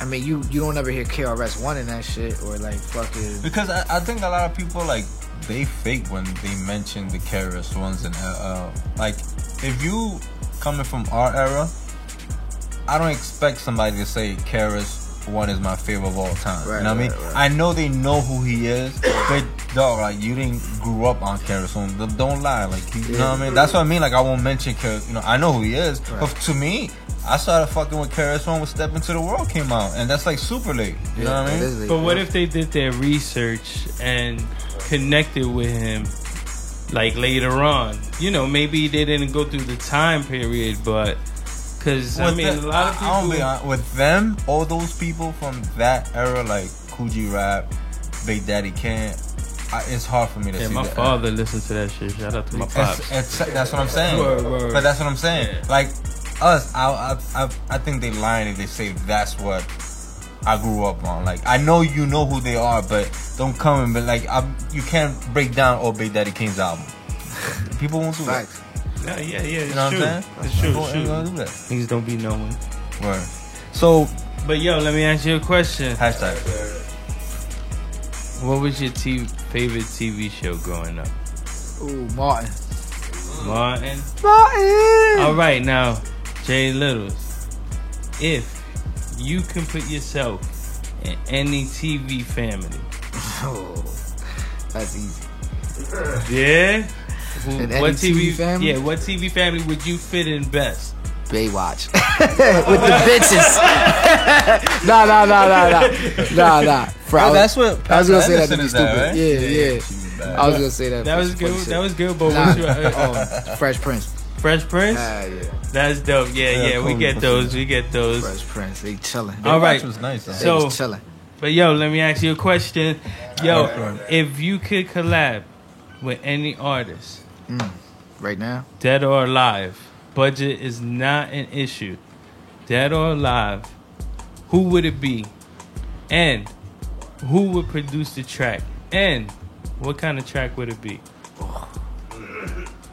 Damn. Yeah, I mean, Dead or alive? yeah.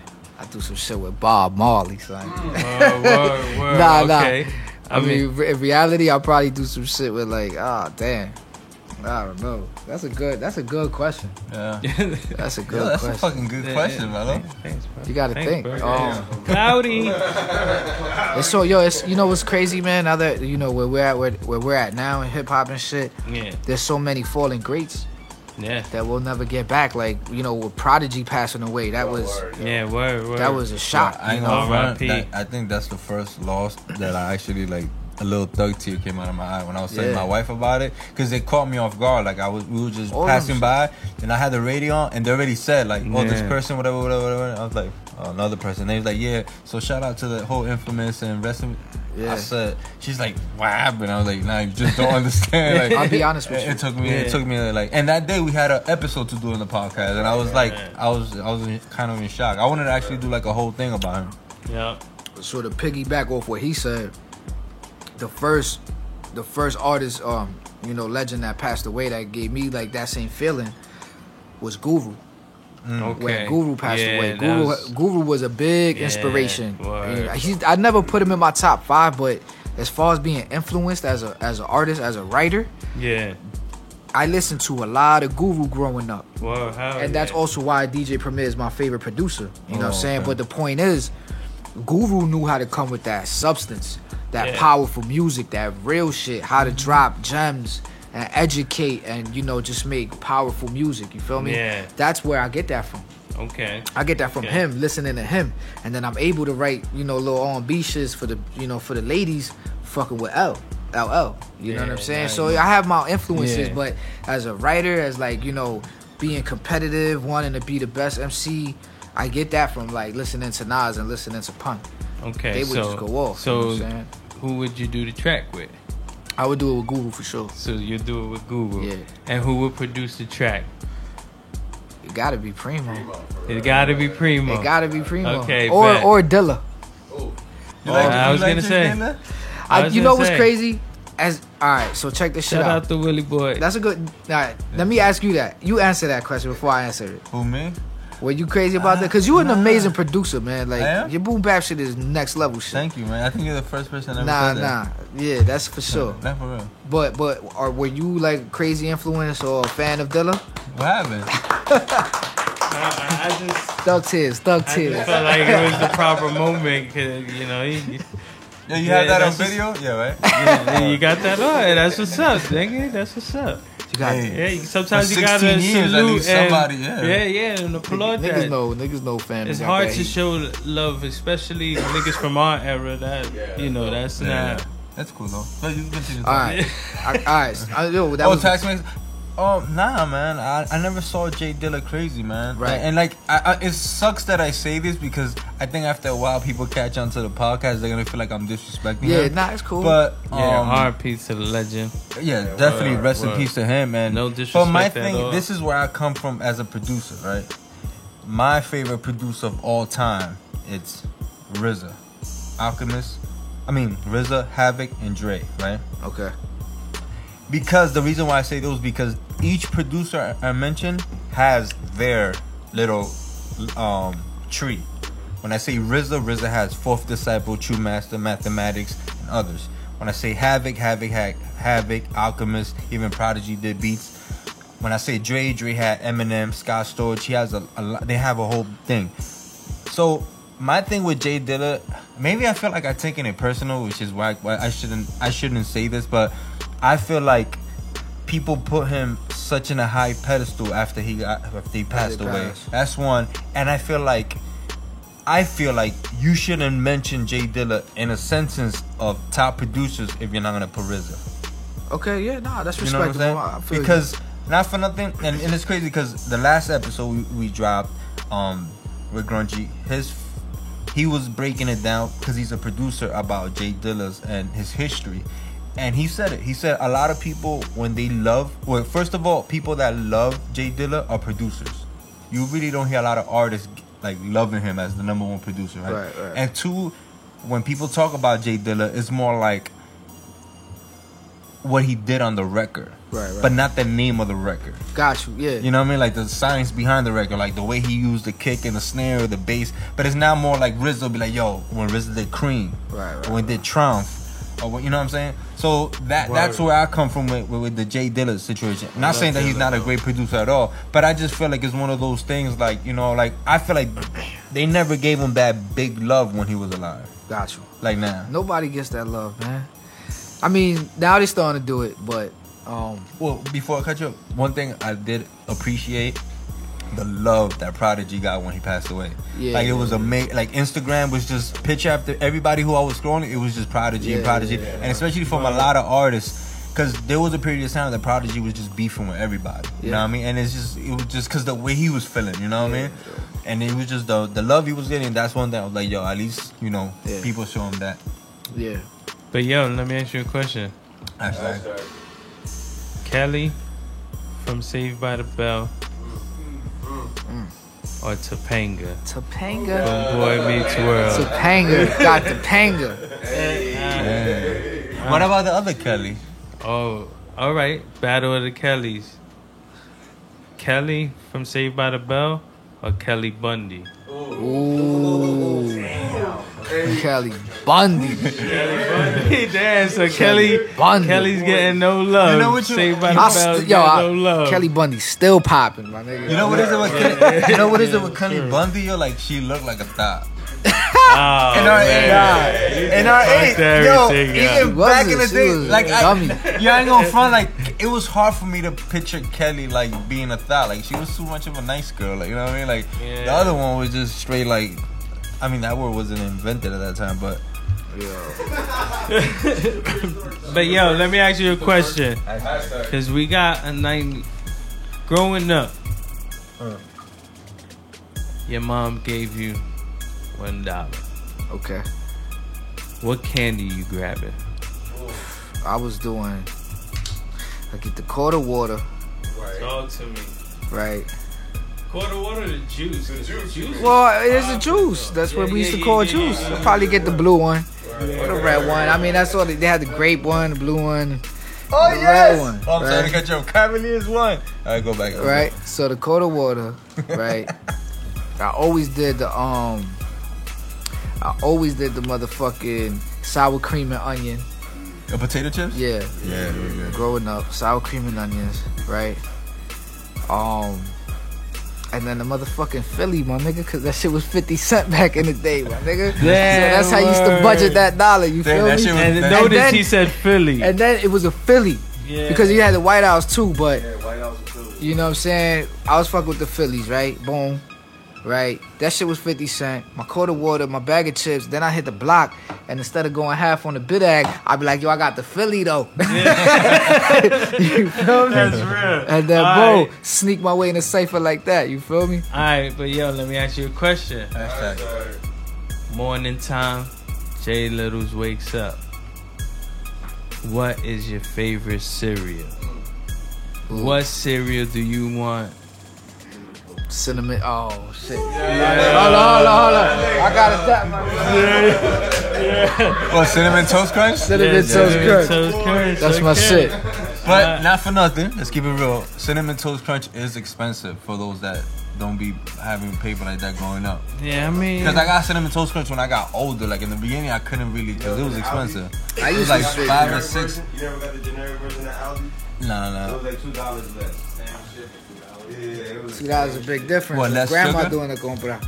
Or I just did my grandma shit, the cornflakes, and I just put mad sugar on that shit. Regular shit, just flat OD. That shit, you can scrape chunks at the bottom of the plate type shit. So we're gonna go to the end part of the show. okay. It's called the Central Spotlight. It's something that us as a team started thinking about it in the second season, which I wish we would have had in the first season because we probably would have got some dope answers. Yeah. But we started in the second season. It's called Central Spotlight, which we ask you questions. We put you under pressure. And the answers you give, it can't just be yes or no. You know what I mean? It says if you say yes for answer, you got to say why. Word, You know what I mean? word. Or if there's a person, you say their name, why that person. You know what I'm saying? Yeah. So go ahead, Mello. Ready for the Central Spotlight? Yeah, let's go. All right, so you leave from here. You get to your crib, get to the front of your door. There's a bag. You open the bag and notice that there's $1 million. You can only spend the money one way. What are you gonna do? If you spend it multiple ways, you're caught. That's it. They're tracing it. You're gone. One way, I'm buying land on the water where there's no buildings at. Straight land. I'm talking about actual property, like no buildings. You're just gonna buy the land. Land. But you can't build nothing on the land, though. Just land, because guess You're not what? even gonna be able to buy the flight or whatever. I mean, you can No, I'm lay the talking work. about, land on like River Road, waterfront land. You feel me? Yeah. Cause guess what? One of these fucking property management companies, they're gonna buy the land off me for Okay. like quadruple. That's that shit. Hov They was don't talking need to about. know how you bought that land. They don't need to know. All right, there you go. All right, that's good. Okay. We got a hip hop head in the building, so this Yeah. question, you'll probably like it. If you could remake a classic from the 90s, I'm gonna give you 4 records. And there's 4 records with a male featuring a female.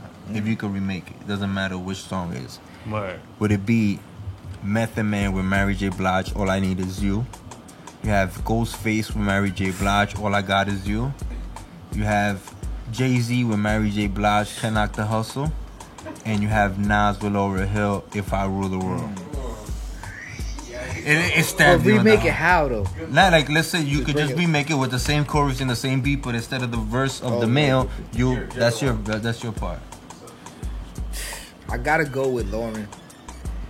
What, with Nas? If I Yeah, Rule the Nas World? and Lauren. Yeah. Is that because that's your favorite artist? because of Lauren? Oh, because of Lauryn.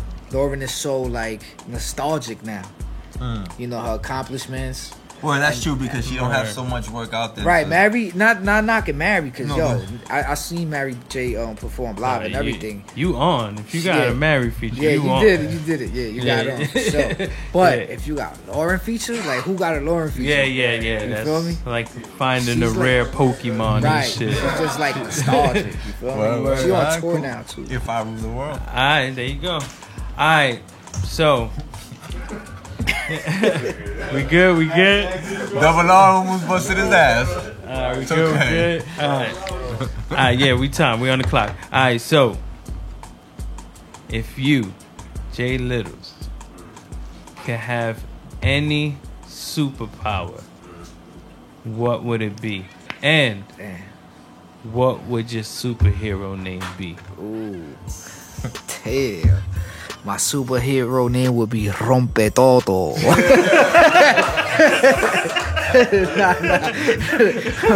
We gotta edit that part out of the show, please. I'm happily married with children like Al Bundy.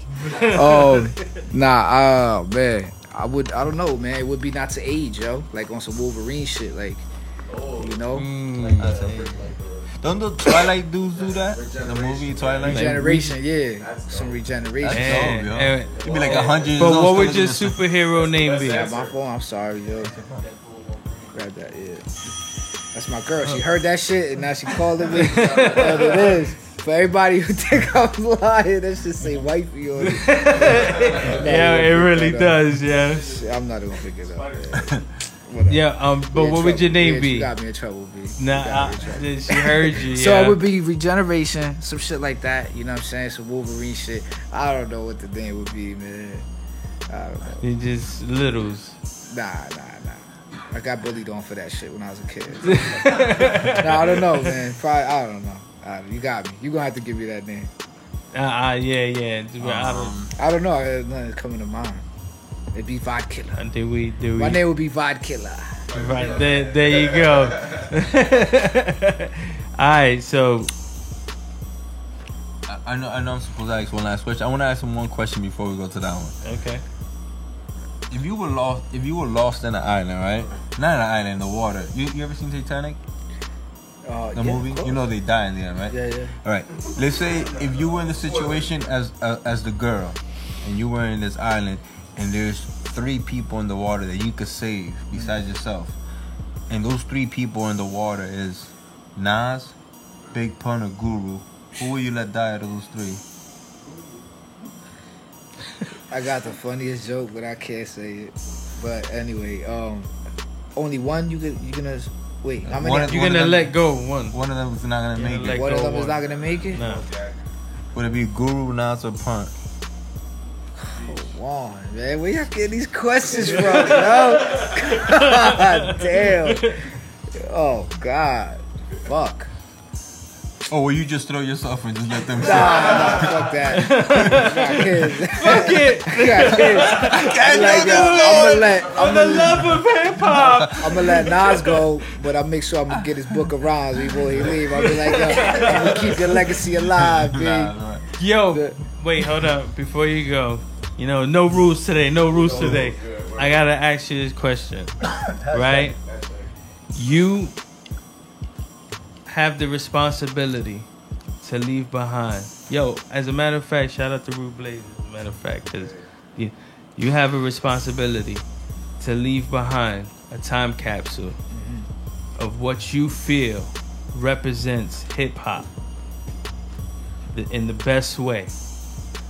What 3 albums are you gonna leave behind? Wow. That's a good question. That's a good question. In your eyes, what represents hip hop the best way? What 3 albums would you leave behind? And they'll probably dig it up probably 30, 40 years from now.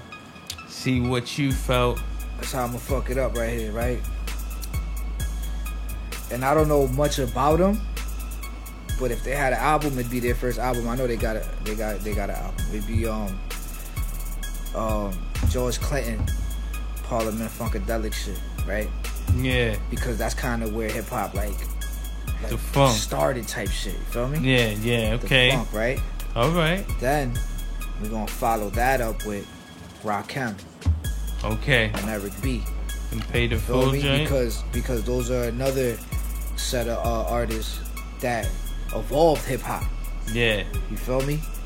Then we gonna tap it. We're gonna close it off with Hov's first album. And I'm gonna say Hov's first album because Hov turned hip hop into this fucking thing that it is now. It's a lifestyle, it's a genre. The business. It's the business, dog. Yeah, okay. This shit gave people a way out. Okay. You feel me? Like sports. Yeah. You feel me? All right. So that's the evolution.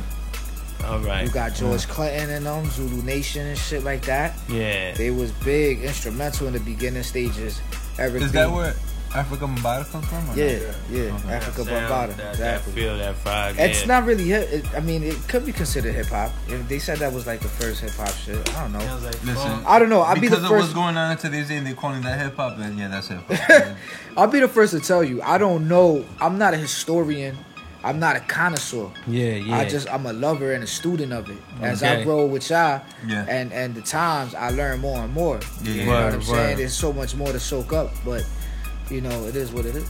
Okay. But that's my answer. Yeah, I think I'll leave it with the evolution so everybody could educate themselves properly. Like, you feel me? That's what's up. So I'm gonna hit you with the last question of the Central Spotlight. Alright. When you growing up, were you a wrestling fan? Yeah, I used to fucking watch wrestling heavy. Okay. So that might help you with this question I'm gonna ask you. In wrestling, there's two terms, right? You either could be a baby face or a heel. A baby face is a good character and a heel is a bad character. Yeah. If you could describe yourself to the world, let people know who Jay Little is, will you be a baby face or a heel? And if you know a wrestling character from the old days to now, who would describe Jay Little? Razor Ramon. Ooh, Razor Ramon, pop. the bad guy. My hair's fucked up, but yeah, my curls be popping. Yeah, You know what? He was between. He was a heel and a Yeah, that's babyface. what I was about to ask you. Like, what was he? both. He was both. Because he had his heel, then he went babyface, then he went heel with NWO. But overall, what would you say? He was more of a baby face, right? Yeah, No, he had he more was- good. He started as a heel. Then he went to a baby face. Then when he went with NWO, he was like a monster heel with Kevin Nash and Hulk Hogan. Yeah. Yo, he was the man though. He Yeah, put he it was down hot. for the Latinos. And the beat yo. was hot. Yeah, he was like yeah. that. He's like the Cuban Scarface type. Yo, I might revamp my whole rap image around that nigga. Say he was The the man. machismo. Word. Word, throw That's what's up, toothpicks at niggas. Word. Word, man. Yo, you got through it, bro. We we appreciate you coming through. Yeah. Definitely taking your time to be part of this epic episode. What are your social media outlets?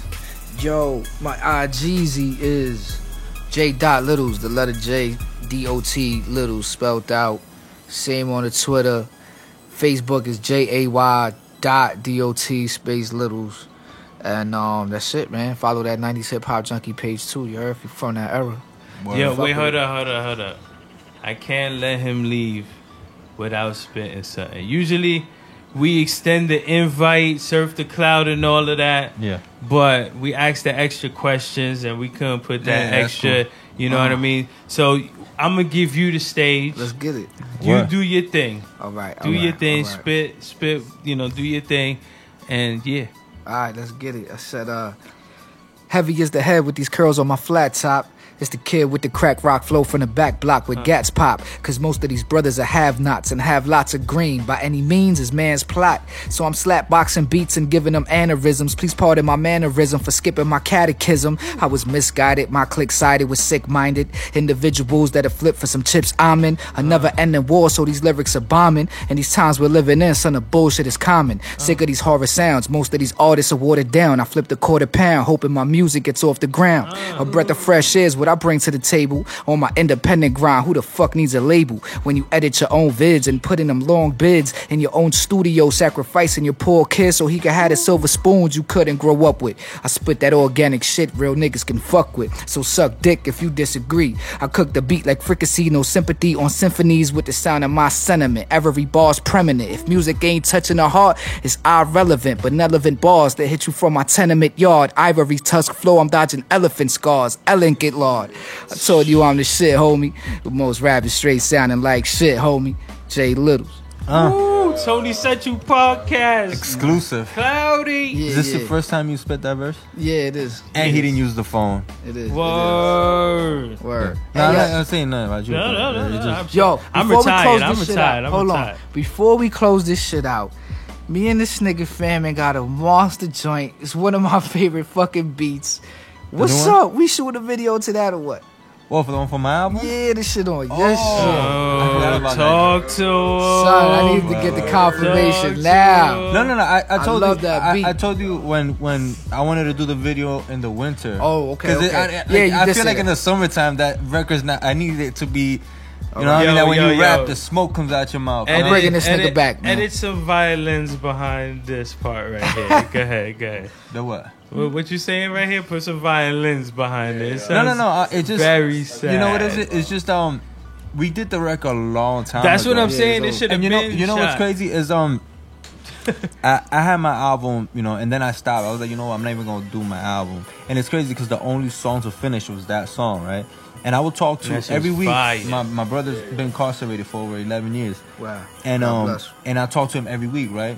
And in prison now, you could buy music. You know what I'm saying? So he's been telling me, he's like, yo, when is your album coming out? Because I want to get it. Wow. And he was the one that was like, yo, like, you didn't start. I was like, I ain't gonna front, and this sounds whack, but I only need one song to finish the album. So he's like, yo, but finish it, nigga.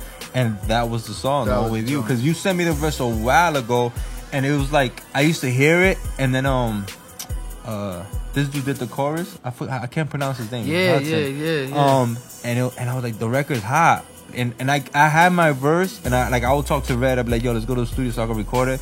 And then one day I was like, yo, you know what? I'm gonna finish the album because my brother wants to hear it. And it's crazy. That's like his favorite beat on the album. Oh, yo, that's my shit. You hit me with that fire, shit. bro. Shit. Yo, wait, hold up. Before we let you go, we need any words of encouragement, any words of motivation for anybody that may be looking up to Jay Little, seeing what you doing, and respecting your grind and what you know what I mean, what you putting forth in the culture. Any words of motivation for them? My advice is always make music from your heart. You know what I'm saying? Don't do it to follow trends or try to be cool or try to win the popularity contest. Put out shit from your heart. You know what I'm saying? And shit that other people could relate to. You might write a song or just write some lyrics that other people could relate to, but you could also touch the people and help them. You know what I'm saying? A lot. And just be real to yourself, man. I think that's the coolest shit now. You know what I'm saying? Be you. Don't try to be somebody you're not. Word up. Yo, looking out, my brother. Thank you. Word. Tony Central Podcast. Y'all finally made it on the show, y'all. Word up, nigga. Yo, 7 Day Cleanse is out now. It's in stores. The record we did is coming out, right? Yo, shout out DJ Kenny Maneuver. Shout out to Efren, Straight Fuego. Shout out to everybody. Word. Yo, also, my brother, Tony Central Podcast supports everything. Jay Little's. Yeah. When that new shit is dropping, please hit us with that. Yeah. And tag us on Instagram. We repost videos. Yeah. Word. Follow us on Instagram too, man. I Tony Central Podcast. Yeah. No. I'm talking to the listeners right now. Oh, okay. my people. Yeah. We know it's all love. And please remember, go to iTunes again and Tony Central Podcast and subscribe. For those that are been subscribed from the old one, for some reason it's not working. All you have to do is just retype the name and it pops out. Besides that, we on SoundCloud, Audible, everything always gets updated every week. And this is season 2, episode 36, and we'll see you next week. Yo, Cali on the camera. Cali on the camera. The DJ. What up? Yo, we gotta shout everybody out in the room, man. It's been a long night. Chris is here. It feels good. I'll be cooking. And Double R. Don Juan Gordo. And 7 Day Cleanse is out right now. Go get that. And we'll see y'all next week. Yeah, one. Don't forget to subscribe to get all the new episodes first. Thank you. See you next time on the Tony Central Podcast.